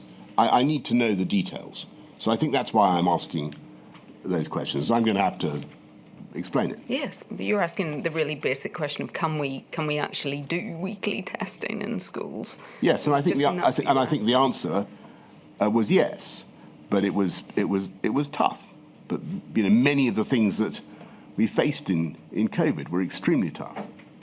And was the position reached then once again that you were effectively overtaken by events? Because on the 30th of December, in fact, you had to start closing primary schools in different parts of England. It was an absolute, of all the really, really low moments it was terrible, that whole period, because, I could see the cavalry coming over the hill in the form of the vaccines. I thought mass testing offered a way forward, but it was clear that the January spike, I think, was bigger than the April spike of 2020, and that plan to open on January the 4th, staggered, was defeated by Alpha. Was it the worst of all worlds then that some primary schools around the country opened on the 4th of January only to have to close again that day because of the reversal of position? Yes, but it was, and I'm very sorry to them for their efforts that were in vain. The inquiry was asking, I'm sure you are, about were there other options we could have used then at any stage to reduce the R other than closing schools? Was that really the right tool to use? Looking back, honestly, I'm not certain, but at the time, it seemed like the only option. If the risk was, if we had another doubling, we would see a very serious number of fatalities, and then another doubling. And we had to get the R below 1. I think that's what people sometimes forget, that why something, a relatively small thing like closing schools, it can take the speed out of the circulation and make all the difference. Otherwise, sorry. No, sorry, I was interrupting you. Sorry. Well, no, but otherwise, mathematically, it either doubles or halves. That I certainly follow. Mr. Johnson, can I ask, why was it that the decision had to wait, so that to close had to wait? So in other words, they opened, the primary schools opened 4th of January and then closed that night. Could the decision not have been taken earlier, that you were forced to close? I'm sure, look, with hindsight, my lady, of course it could have been taken earlier, and it would have looked better and have felt less bumpy to everybody had it been taken earlier. Of course that's right. But at the time, it wasn't as obvious to me as it seems now. At the time, I was still very much divided and very, very keen, as indeed was Gavin Williamson, to see if we could keep going. Just turning to Sir Gavin Williamson, what he sets out in his witness statement, and perhaps we can just bring this up for ease. It's at INQ 000 588 024, please. Page 83 and paragraph 10.26. Just to highlight, Mr. Johnson, I think the point about how 11th hour this decision actually was. His evidence is that when he spoke to you on the morning of the 4th of January 2021, your message to him was about keeping schools open and doing everything to ensure that that remained the position, and that he explained that something like 85% of schools had actually opened. So in other words, saying... looking at that, I can understand how a Secretary of State would feel frustrated. Of course, I totally understand that, and It was a very, very difficult situation, and we had to take decisions throughout the pandemic based on our best judgment of the way things were at the time, and that inevitably changed, and that was the day, sadly, when it became clear to me that we couldn't continue with a policy of opening the schools. Now, maybe it should have occurred to me, maybe I should have resolved that earlier in my mind, but that's easy to say with hindsight. I wondered if I possibly could to keep them open. If we just look, please, at what he says at just after that, please, at paragraph 10.27, he says that he receives a phone call from Mr. Rosenfield at 12:30 that day to tell him that, in fact, schools would close. So I think, Mr. Johnson, to come full circle on the point that was made at the very start of your evidence, and this question of whether or not the Department for Education was at the table when some of these most significant decisions were made, I think we see here that they weren't at the table and that you told him that schools would close. That is right, isn't it? Yes, and that's absolutely right. And I think you're looking at the reality of the way things have to run in government, and particularly during a pandemic. Gavin rightly owned the interests of schools and young people. He had to promote that. I had the problem of trying to balance the interests of the entire country and every single potential COVID victim, and it was hellishly difficult. And of course, I think Gavin has said, I think my instincts were, my inclinations were very much the same as his, but in the end, we had to take the public health issue into account, and we had to put it first. I'm sorry, but we had to put it first. So if we just in terms of going to the meeting where the decision was made, then we have that at INQ 000146739, please. And I think that we can see from the top of this that it's the 4th of January and it's the COVID-0 meeting. Is that right? It sounds right, yes. And yes, we can see that those present are Sir Michael Gove, the Chancellor, and the Secretary of State for Health and Social Care, correct? Yes. And various officials. And I think that if we go over the page then, please, to page 4. And I think it's the penultimate paragraph, Mr. Johnson. We can see here the Director General for Strategy in the COVID-19 Task Force said that there were big choices for the Committee on Schools. Yes, so returning to the question of whether schools should reopen after the 18th of January, yes? That's secondary schools, correct? Yeah. Yes. And I think as well, if we look in terms of the things that were discussed during that meeting, if we look at B, for example, so in discussion, sorry, it's page 5. It sets out all of the things that were discussed. And for example, we see at B, it was always better to surprise on the upside rather than the downside.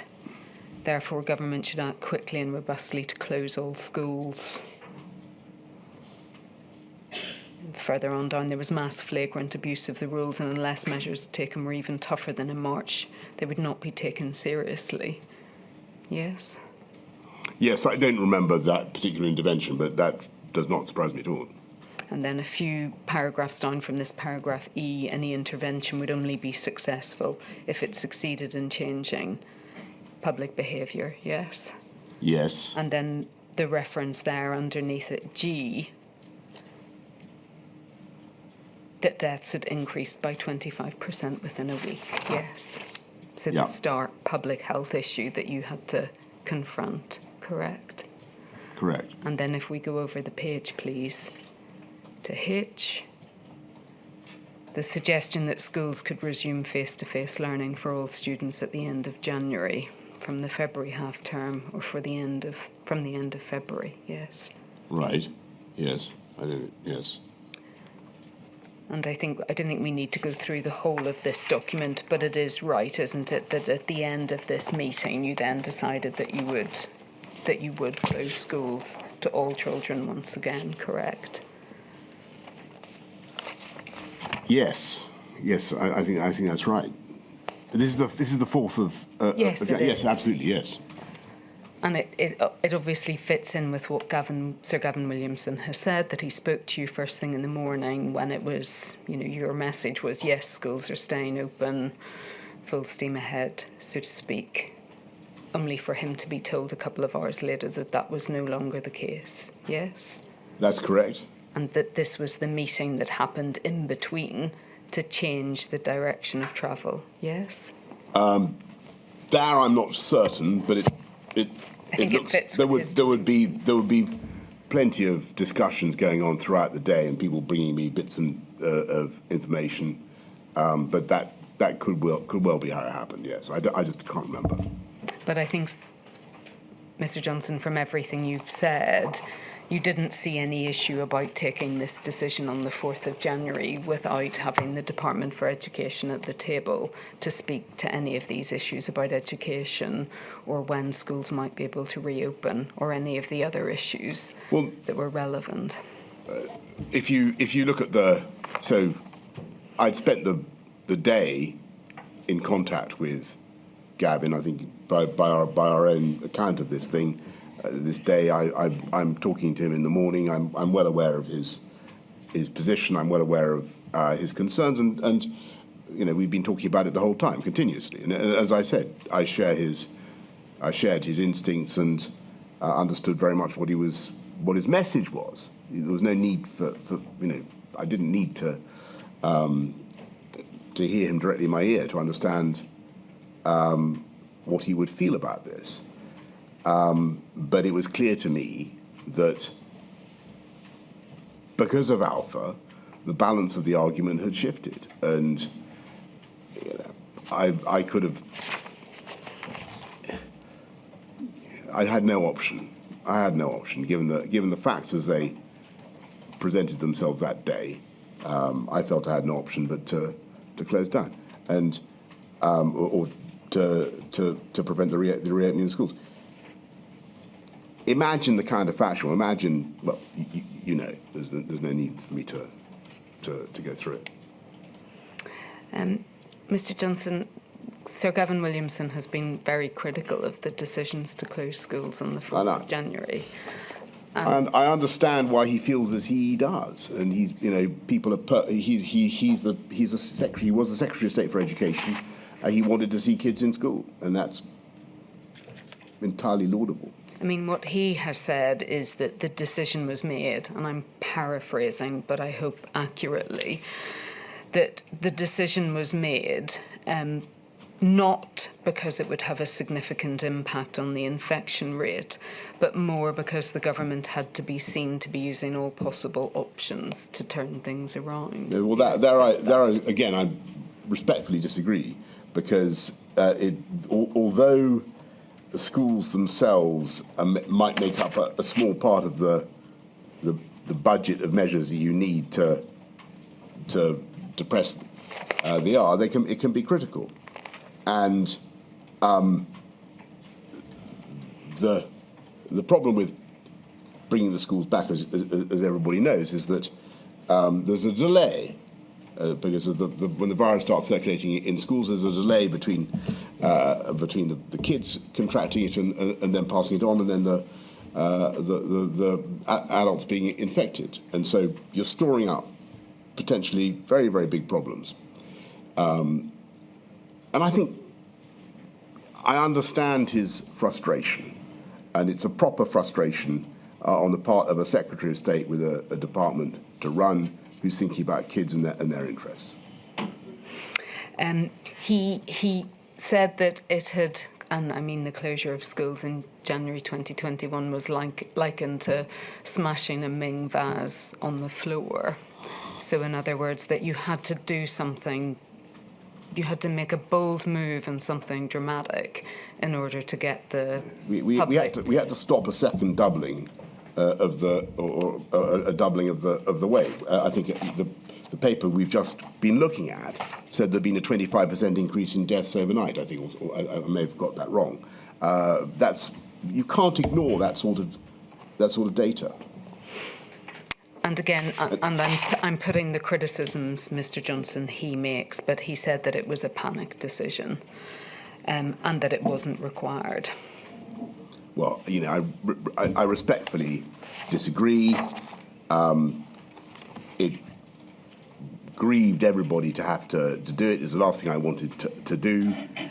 But the numbers were very difficult to argue with.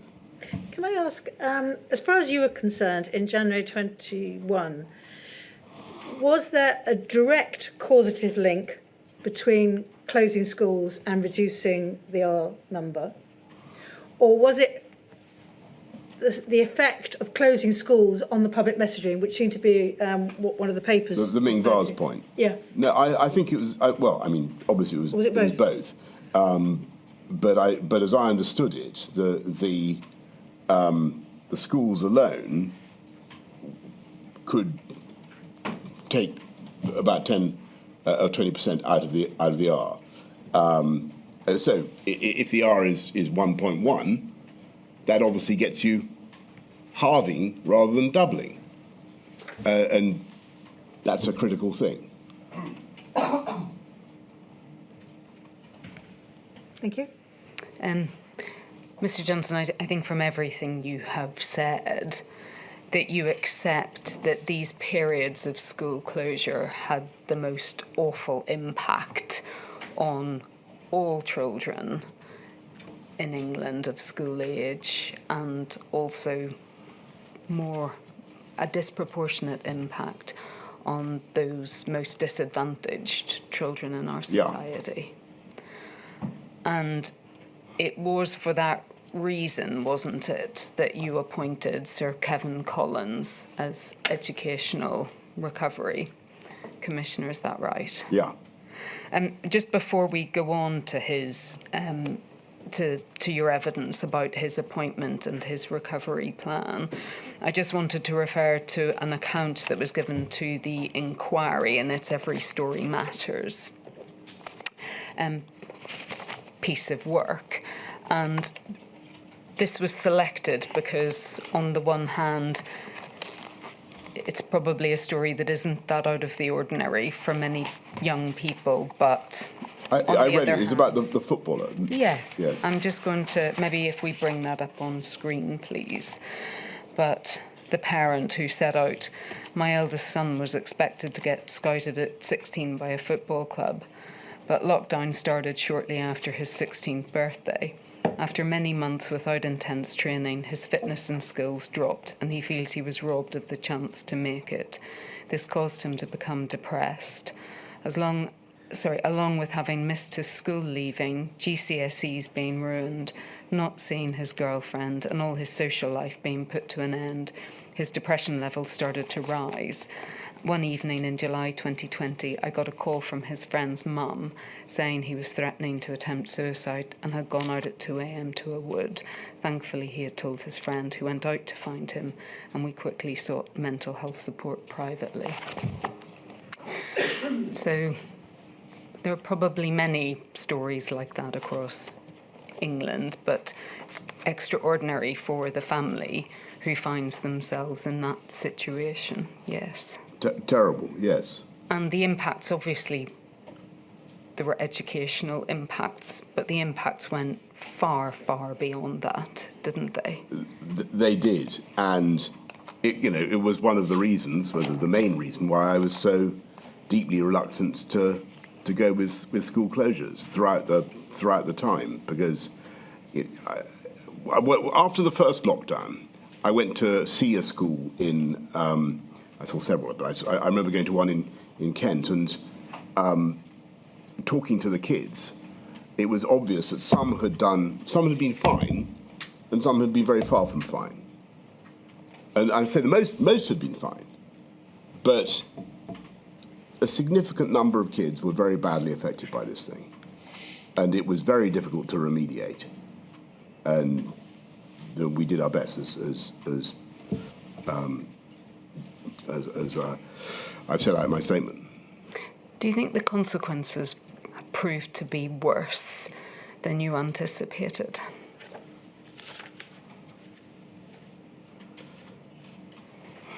That's a good question. I think that they were certainly as bad as they were certainly on the worst end of my expectations.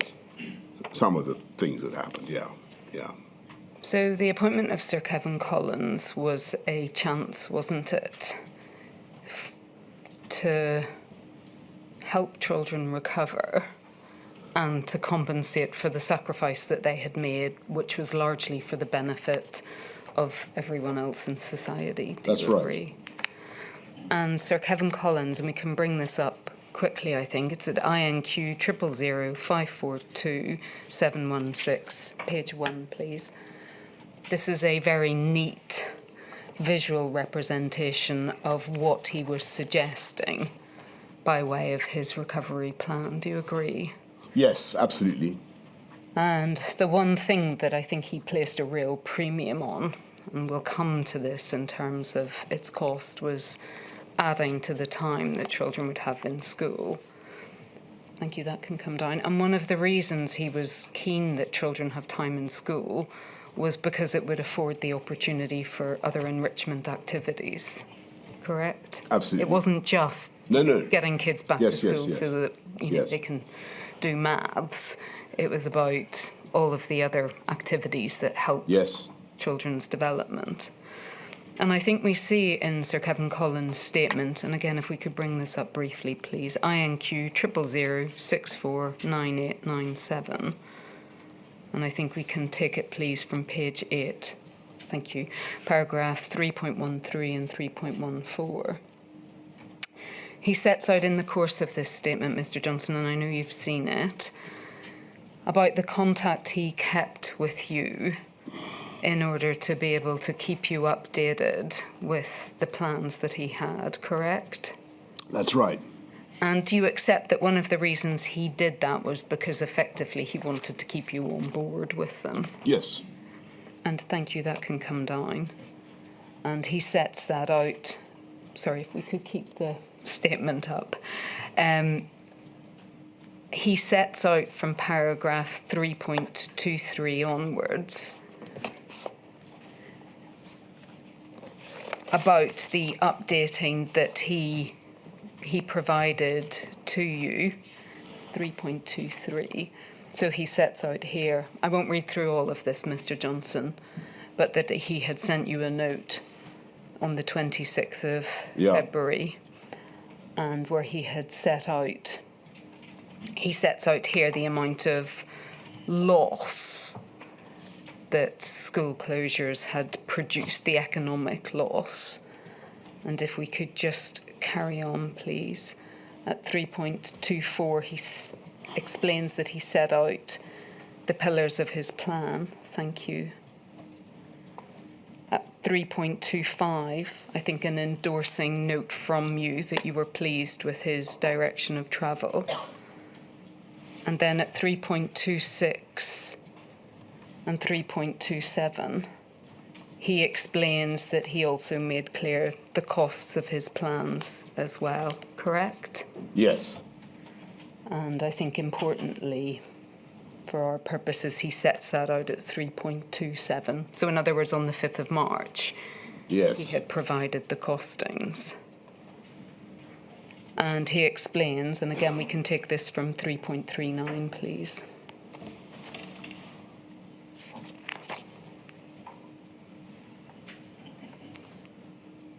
That he sent you a note on the 14th of May setting out the overall cost of his plans, correct? Yes. So the maximal cost and the least cost, and I think he sets out at 3.40 that would have come as no surprise to you.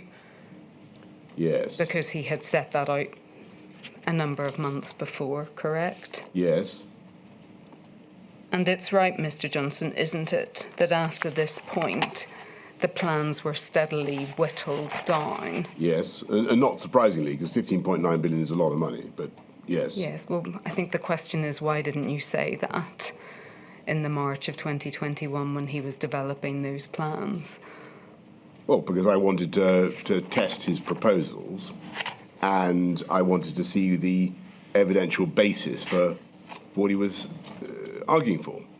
And you've made a point about timing and time in schools. And it's absolutely true that on the whole, the more time kids can spend in schools, the better it's going to be for them. And they'll, as you say, they will have opportunities to do things that will be of value. However, I think the overall cost of the time component of his proposals was the thick end of it. I mean, it was like 2/3, if not more, was the time. I may be wrong about that, but my memory was a huge amount went on that proposal alone. And when I dug into it, the evidence for the remedial benefits for individual kids who'd suffered detriment to their learning was not very strong. And that was the point that was put to me both by the department and by my officials. The department, sorry, forgive me. So I had to make a difficult choice, and not for the first time. We just spent 480 billion already on COVID. The country, even now, is struggling with a huge debt burden, which is putting up the cost of interest rates for everybody in this country. Just to throw another 10 billion on something for which the evidential basis is not very strong is not something that you should normally be doing. There was a policy in Kevin's plan, and I'm grateful to him. And I think he did it. And you know, he was doing the right thing by his profession and by his beliefs in trying to get the maximum money out of government, out of me. What he did was entirely reasonable, but my job was to try and sort out what was really practical and sensible from what was going to be very difficult in a very tough fiscal environment. And so I thought that the direct targeted teaching to try to help individuals who had fallen behind sounded like a much better use of public money. And that was what we went for. And we spent very considerable sums on that. And I think it was the right thing to do on the whole, the tutoring programme. I still think it's the right thing to do. I mean, what he was setting out to you over the course of months was his rationale as to why he put a premium on time and why he thought it was so important that children had that extra time in school, including so that they could do enrichment activities. Yeah, I understand. In other words, that the longer I understand that completely, but it just didn't cohere with other advice I was being given about the benefits of the three offers. If we just look at his resignation letter, which is at INQ 000 542974.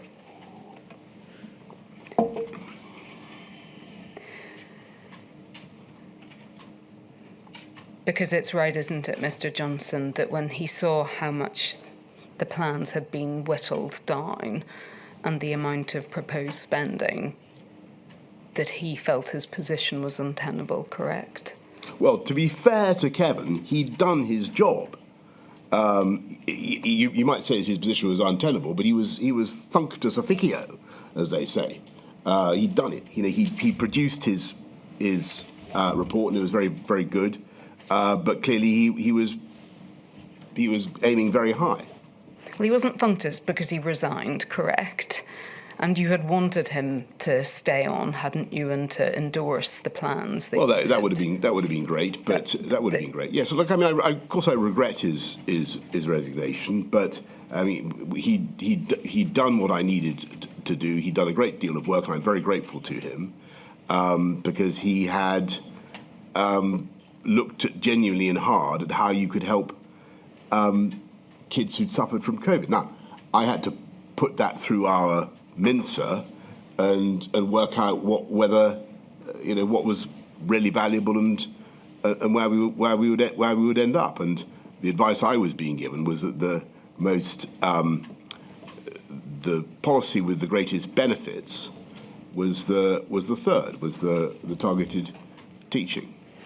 Just looking at his resignation letter, and again, I won't read all of this out. He sets out at the third paragraph about your ambition to recover the lost learning, and sets out that he then, I think, regarded that as his responsibility to try and deliver it. That he set out in the paragraph, we see this in the paragraph below, I told you I do not believe it will be possible to deliver a successful recovery without significantly greater support than the government has to date indicated it intends to provide, and setting out his fear that it was a false economy. And then that paragraph below, I believe our approach to recovery should also offer children opportunities to re-engage with sport, music and the rich range of activities that define a great education. I proposed extending school time as a way to provide this breadth, as well as to ensure that additional academic support does not cause existing enrichment activities to be squeezed out. And then goes on to set out at the end, I suppose, the rationale for his resignation. I do not believe it's credible that a successful recovery can be achieved with a programme of support of this size. Well, I really am grateful to Kevin for what he did, and I respect his opinion. And yeah, look, in an ideal world, clearly we would all like to see all our children better provided for all the things that he mentions. There are huge sums that we could and probably should spend. The difficulty is that we have certainly post-COVID, a very constrained fiscal position, and we have to, the government today has to be mindful of the bond markets. Why is Rachel Reeves continually talking about putting taxes up? It's because if she doesn't, the international finance will mark Britain down, and if she's seen to spend too much, they'll mark Britain down. I would love to of course, to do much more to support kids across the country, but I had to look at what was genuinely going to provide value for money, and I looked at it very hard and agreed that we could spend several billion, which we did, on tutoring, and I think help about 3 million kids, 3 million pupils, with a huge number of interventions, and really make a big difference. And actually, I think that direct tutoring, one-on-one coaching, inspiring kids in that way, can be massively, massively beneficial. And I think that for it's the tutoring generally has been for too long the preserve of the ambitious parents or people with the resources to do it. And I wanted to level up. I wanted to give other kids that opportunity. And Kevin was very helpful in setting out how we could do that. And do you accept that the package fell below what was required to really help children recover? Look, I see why he's saying that. I don't necessarily accept that. I think that circumstances were very difficult. We had to maximise taxpayer value and deliver the best we could for kids. Do you accept that you led Sir Kevin Collins on? Yes. Over a period of months? Yes, I did. Because I wanted him to produce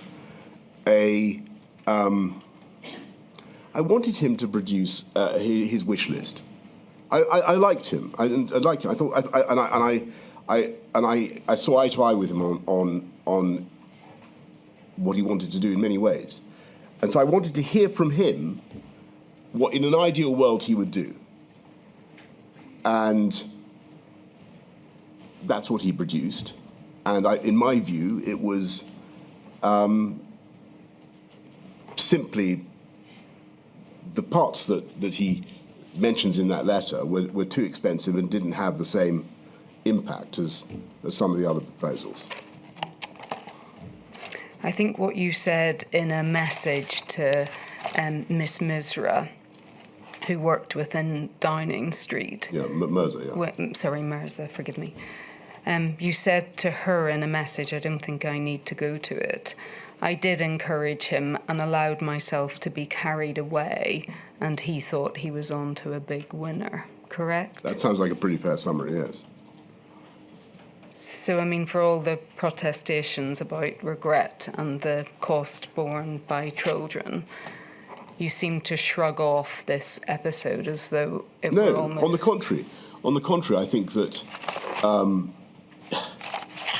again, you've got an educationalist, and a passionate educationalist, whose life is dedicated to trying to secure more funding from government for what he rightly thinks are the most important objectives in life, and who's put a big project on my table with a big number attached to it. But I'm in a different position. I share his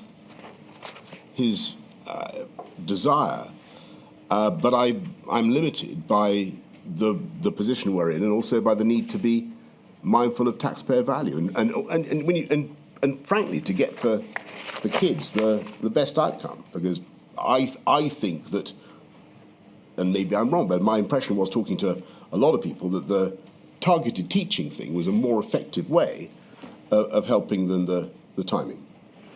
Mr. Johnson, I'm going to move on. Your statement, and this is the final question I want to ask you, your statement reflects, I think, your concern or the anxiety that you have about the closures of school to most children. And you say that one of my biggest anxieties now is that I'm not sure how many lives non-pharmaceutical interventions end up saving. But reflecting on everything and in terms of the evidence that you've given today, it does seem clear that you thought that it was right to close schools to most children in March 2020 and in January 2021 because it would save lives. Is that right? I did, and I still do. Though I think what I would now say is, and I know the inquiry will want to think about future people who find themselves in the position I was in. Given the detriments, given the suffering, given the damage, was there another way of reducing the budget of risk? Was there another thing we could have done? Was there another shot we could have played? And I don't know the answer to that. Nor can I really be certain what would have happened if we'd gone with what Gavin and the DfE wanted on January the 4th, 2021, and kept going. What would really have happened? I can't know. None of us can know. But the predictions were really grim. My lady, those are my questions. Great. Thank you very much indeed, Ms. Owen. Ms. Hannett. Ms. Hannett's just there, Mr. Johnson. Thank you, my lady. Thank you. Mr. Johnson, I appear on behalf of Long COVID Kids and Long COVID Kids Scotland. In the summer of 2021, at the point of preparing for the lifting of restrictions, you were advised about paediatric long COVID. You were advised several times that the rates of long COVID in children would rise. I'm going to show you one example of that advice. It's a document dated the 7th of July, prepared by the Chancellor of the Duchy of Lancaster. If you could have that up on the screen, please. It's INQ 000607384. It's a document entitled Planning for Periods of High Prevalence. If we could go to page 3, please. Paragraph 6, Roman 1, letter D, long COVID in children. You'll see it says, children represent a large unvaccinated population. We can expect cases to rise rapidly in the group. By this point, so summer 2021, it's right that the government should have provided parents with the information it held about the accepted risk of paediatric long COVID. Instead, there was no formal announcement or advice by government given about this risk, either then or indeed at all.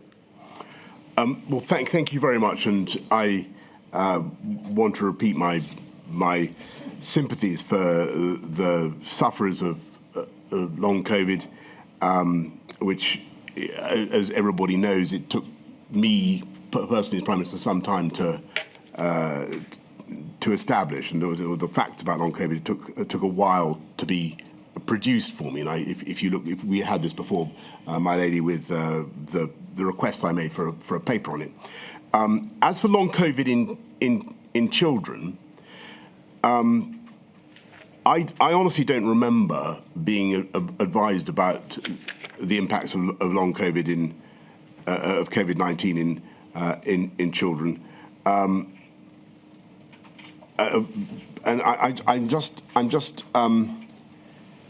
I just wonder whether this sentence, the long-term impacts of COVID-19 on children, are largely known, but several reports point to the existence of long COVID in children. I'm confused by that sentence. I have to. Can I put it this way, Mr. Admit, Johnson? and I wonder whether it contains a mistake, because Mr. Johnson, you'll forgive me. I've got limited time. Can I just follow up in this way? It's right that the inquiry has before it a number of pieces of advice from summer of 2021 that set out the risk of long COVID to children. The government never communicated that risk to parents in summer of 2021. Do you accept that it ought to have done so? Well, certainly, if we had advice about the particular risks of long COVID in children, then we should have done so. All I can say is that this. I'm not quite clear what this particular sentence is saying, but I suspect that it contains a mistake, and that the word children now should be adults. But if you read Johnson, it, we have to take it as it says. It says long COVID in children, doesn't it? That's the starting point of the paragraph. I think we have to accept that the person who wrote it well, wrote I children. think it's not quite clear what it's trying to say in that case, but yes. My lady, I'll leave it there. Thank you. Thank you, Ms Hannett. Mr Broach. Mr Broach is over there, Mr Johnson. Thank you, my lady. Mr Johnson, I have questions for you on behalf of the children's rights organisations. There's no doubt the government was under immense pressure in the early stages of the pandemic. But as time went on, there was space to reflect and make more considered decisions. Scotland and Wales, for example, considered the impact of non-pharmaceutical interventions on children and made decisions to exempt them from restrictions on social gatherings. In England, calls to do the same, for example, in relation to the rule of six, came from our organisations, the Children's Commissioner, and was supported by SAGE. And yet, despite there being no scientific evidence for the precise rules, six, for example, children were not exempted. And we would say this is just one example of a sustained pattern of applying the same restrictions to children in England as to adults. Would you accept the reality was the government didn't consider children as rights holders in their own right and was seeing them merely through the lens of virus transmission and prioritising enforcement of the rules? I think that you're making a fair point about the rules generally. I think that looking back on it all, the whole lockdowns, the intricacy of the rules, the rule of six, the complexity, particularly for children, I think we probably did go too far, and it was far too elaborate. And maybe we could have found a way of exempting children. It's a very fair point. Thank you, Mr Johnson. In his evidence yesterday, Professor Whitty described that there was a budget of allowances and it was open to the government to decide how essentially to spend those allowances. Would you accept the government should have spent more of the social allowances in relation to children rather than focusing on matters that would have benefited adults and the economy? I do think that should be given much greater consideration. Look, I mean, I think we're going to have to, if hopefully this thing never happens again, but if we have to do anything like this again, I think we're really going to have to consider the whole NPI system, lockdowns, whether we want to go down that route at all, particularly whether we want to close schools, because, you know, it really should be a measure of last resort. In the budget of allowances that you speak of, it should be the very last one to be spent, to be used, and we've got to find better ways of doing this. Throughout the entire course of the pandemic, in the various measures that were taken, at no point did the government guidance ever explicitly state that children playing was considered exercise, and that parents supervising their children while playing or exercising was a valid reason to leave the house. The inquiry has heard powerful evidence from playing out in this module on this issue, including the particular difficulties for disadvantaged children, those who lacked private outdoor space. Was the impact on children's ability to play and exercise of the various rules and guidance and the disproportionate impact on disadvantaged children something that you actively considered at the time, or were you not aware of this particular problem? Well, I certainly was aware of the particular problem of kids who didn't have access to open space, but my understanding of them, or my memory of the rules, was that you could go outside for exercise, and that applied to everybody. So I mean, forgive me if I'm misremembering something or misunderstanding your point. The concern is that the guidance that was issued in various forms never expressly highlighted that children exercise and play very differently to adults. And so, in terms of enforcement, we heard evidence, and have heard significant evidence, of children being told they couldn't be outside to play, even when they could. So was it an issue that you... Well, that's... I'm very sorry to hear that. If there was excessively officious enforcement of rules or misunderstanding of rules by those in authority, then that's plainly wrong. Children should have been... As my understanding of the rules were that children should have been allowed to exercise outdoors. Thank you, Mr Johnson. Counsel to the inquiry asked you earlier about the lack of direct contact with children and young people, which you answered in the context of the problems with assessment grading. But children, of course, have a right to participate in all decisions affecting them under Article 12 of the UN Convention on the Rights of the Child. However, they were excluded from participating in press conferences throughout the pandemic. And again, our organisations and the Children's Commissioner did urge government to include children's voices, but to no avail. Would you accept it was a mistake not to allow children to participate in government press conferences throughout the pandemic? I certainly think it was a mistake, as I've told Council to the Inquiry, for us not to find some way to interact more with children, particularly those who've been affected by the exams problems. And yes, I think that's a valid criticism. We could easily have done more there, and frankly, I don't know why we didn't. Mr. Johnson, I'm grateful. Thank you, my lady. Thank you, Mr. Broach. Mr. Jacobs over there. Mr. Johnson, questions on behalf of the Trades Union Congress. You've just given evidence and been asked questions about the R budget or the budget of risk and what may be the reality in a pandemic, that if school attendance is to be prioritised, that may require other parts of society to have or face greater restrictions. In August of 2020, with an R rate mercifully below 1 but precarious, and schools about to fully open and place an upward pressure on the R rate, the Eat Out to Help Out scheme encouraged significant numbers to socialise in restaurants. Rather than manage the R budget so as to facilitate school attendance and prioritise school attendance, was that an example of the government doing the opposite? Well, it's a very fair question. I know there's been a lot of shot and shell directed at Eat Out to Help Out over the last few years. But I've got to tell you, at the time, and this is my memory of it, at the time, my memory of it is it was discussed with the scientific advisors. My memory of it is that they did know about it. I might be wrong about that, but it seems clearly unlikely to me we would have come up with a policy that was unknown to them. And I think that it was thought to be within the budget of risk. And you know, we had an economy that was really struggling. Mr. Johnson, you may be answering questions that Mr. Keith asked you in Module 2 about the scientific advice and what have you, which I don't want to get into. I mean, yes, in simplistic terms, a national scheme to incentivise sitting in restaurants would seem, without needing terribly significant scientific acumen, to have an upward pressure on the R rate.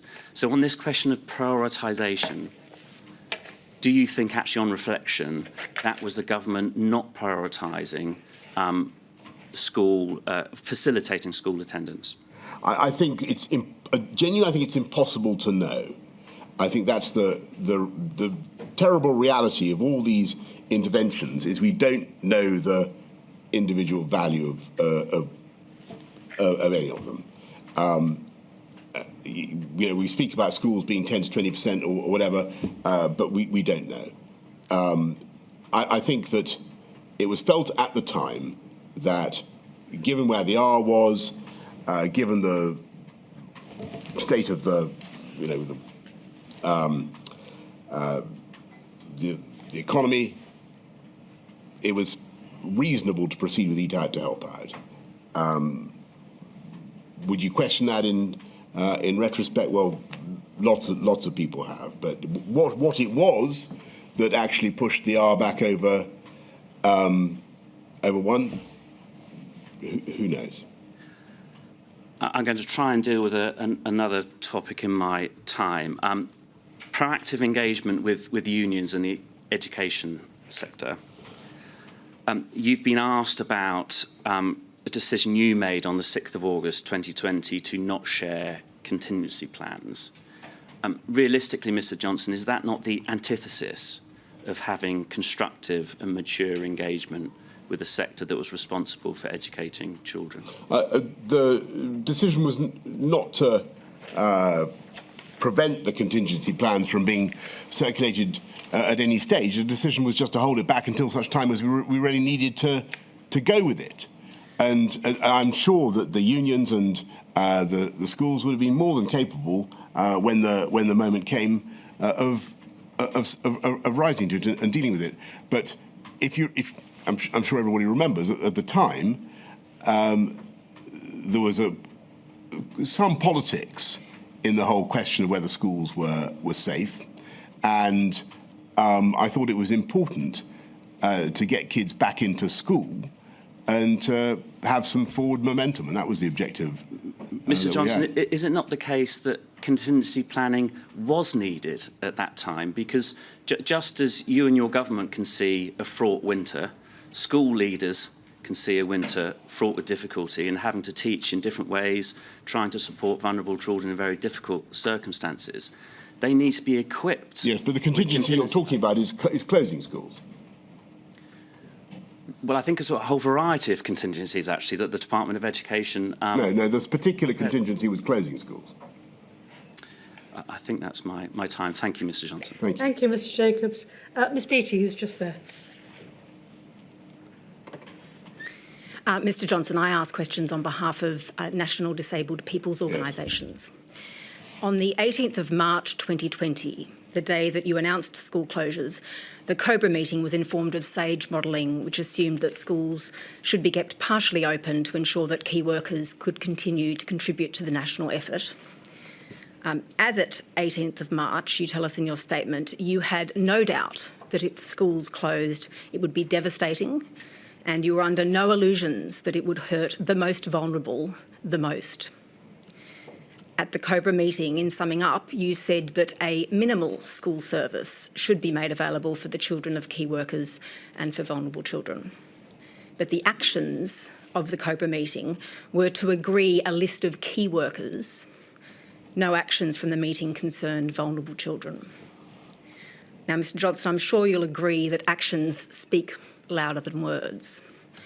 Do you agree that as at the 18th of March 2020, there should have been more focus and more action on the social care, health and therapy needs of disabled children and young people, given school closures would have an immediate and devastating impact on the provision of care and support to meet those needs?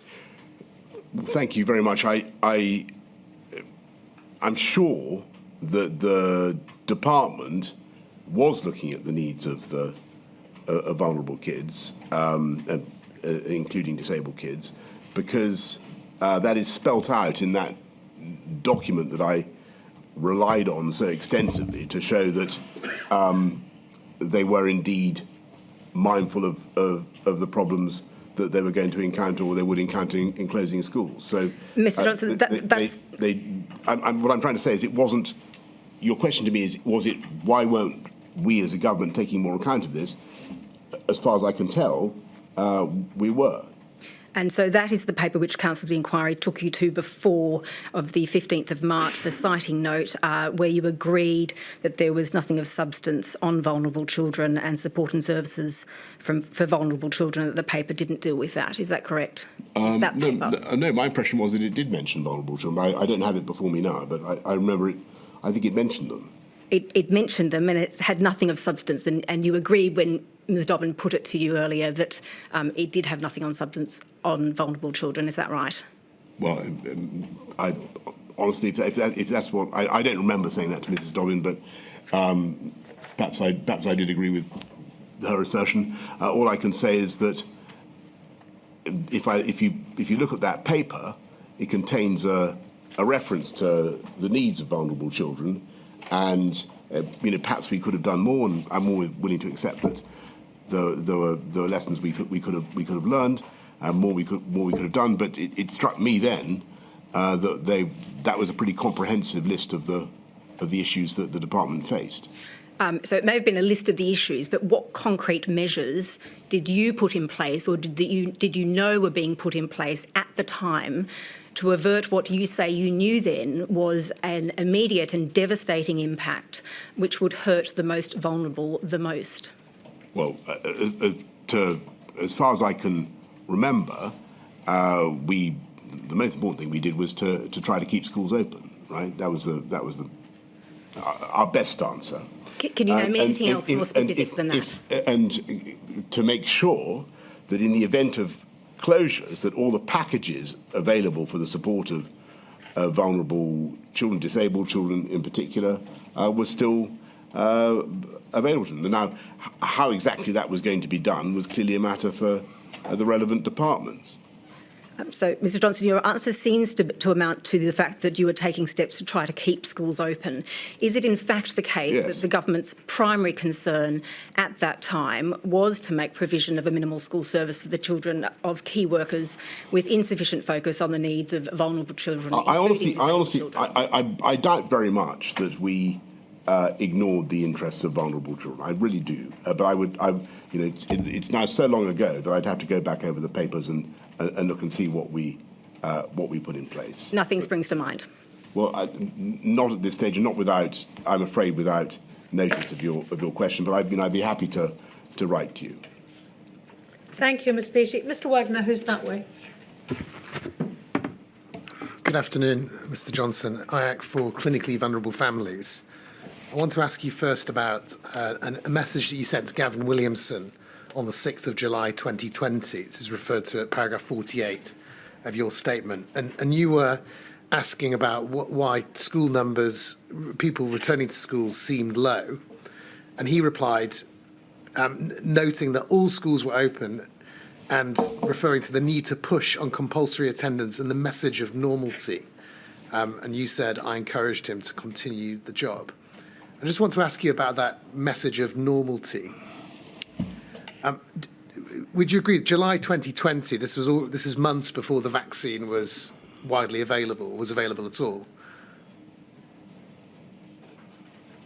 Do you agree? Yes, that's right, yes. So I think we were starting to get inklings of it quite early on, yes. Yeah. And there was no mass testing at that stage? No. No. So would you recognise that at that stage in July 2020, for many children and young people, things couldn't go back to normal yet because they still needed to either shield to protect themselves or a clinically vulnerable member of their family living in their home? Sure. You referred before to Mr. Jacobs about forward momentum, about trying to sort of build forward momentum. Do you think that in that race to return to normality in that summer of 2020, clinically vulnerable families may have been left behind? I think, on the contrary, that getting back to school, had we been able to do it in a thoroughgoing way, would have been the best thing for all children, young people, clinically vulnerable or not. Because I think that it would have restored the environment that was best able to look after them, and that it had many advantages trying to keep the schools open. But only if they could return safely. Is that fair? Sure, but it was my view that schools should be made as safe as possible, and if they were safe, the kids should go back. But in schools, it wasn't always possible to enforce social distancing or have, particularly in the older buildings, good ventilation or enough space, was it? No, it was very tricky, but the schools did a remarkable job, and one of the reasons why we staggered the return in June of 2020 was precisely because we couldn't get everybody back in at once. But the result of that, wasn't it, that it was sometimes not safe for clinically vulnerable children or children who might take COVID back to their clinically vulnerable family members to return? Well, I think that there was always going to be an argument against reopening schools from that position, that you were going to create a situation in which vulnerable parents would be exposed to the virus picked up by kids in schools. And that was the argument for closing schools, sure. But in the end, we had to decide whether that argument trumped the interests of the kids or not, and whether we could nonetheless get the R down below 1. Just finally on that, do you? I'm not actually asking about the decision to reopen schools for everybody. I'm asking about for this specific subgroup, for clinically vulnerable children and children who lived in clinically vulnerable families.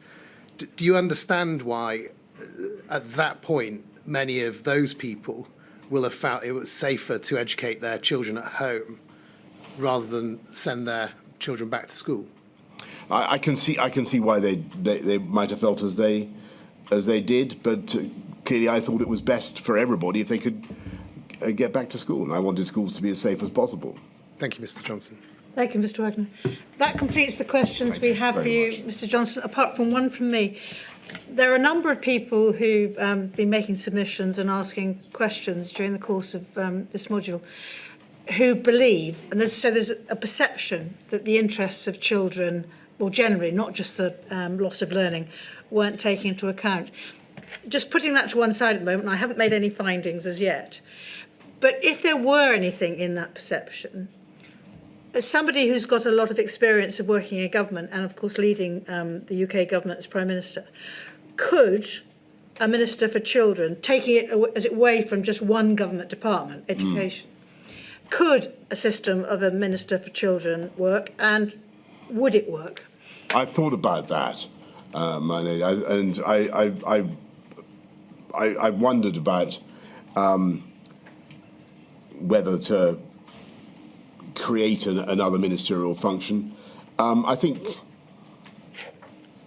another department, another set of civil servants, and so on. I have thought about it, and clearly there is an interest. We have a minister for women. We have all sorts of groups represented. I think, given how much we've heard today about the Department of Education's desire to keep proper desire to keep schools open and to represent the interests of children and young people, I think on the whole I would apply Occam's razor to this one and just I would probably keep it with DFE. Because I think that in the end the parents should be responsible for children, is what I would say. Maybe an old-fashioned view, but that's what I would say. But the interests of children cross government departments, don't they? So, for example, detained children would be Home Office. Yeah, I mean, that is true. Look, I'm not. You're not. I'm not remotely hostile to the idea. I just think you've got to think very hard before you create new departments, divisions, new roles in government. We've seen already throughout this debate, how fractious and difficult it becomes when different ministerial interests start to collide, and we've got quite enough around the table on a subject like this. That's what I would say. That completes the questions we have for you, therefore, Mr. Johnson, and that completes the assistance that you're going to have to give the inquiry. Sorry, so sorry. I think you did that last time too. I think you're obviously in a great rush to leave me. Sorry, it's like when the speaker stands up at the end of PMQs, you just run for it. That's what. Understood. Sorry. I appreciate you didn't intend any discourtesy. Sorry, forgive me. No, don't worry. Forgive me. Anyway, thank you very much indeed for the help that you've given to the inquiry. That's it. Thank you so much, my name. Thank you. I shall return at 1:55. All rise.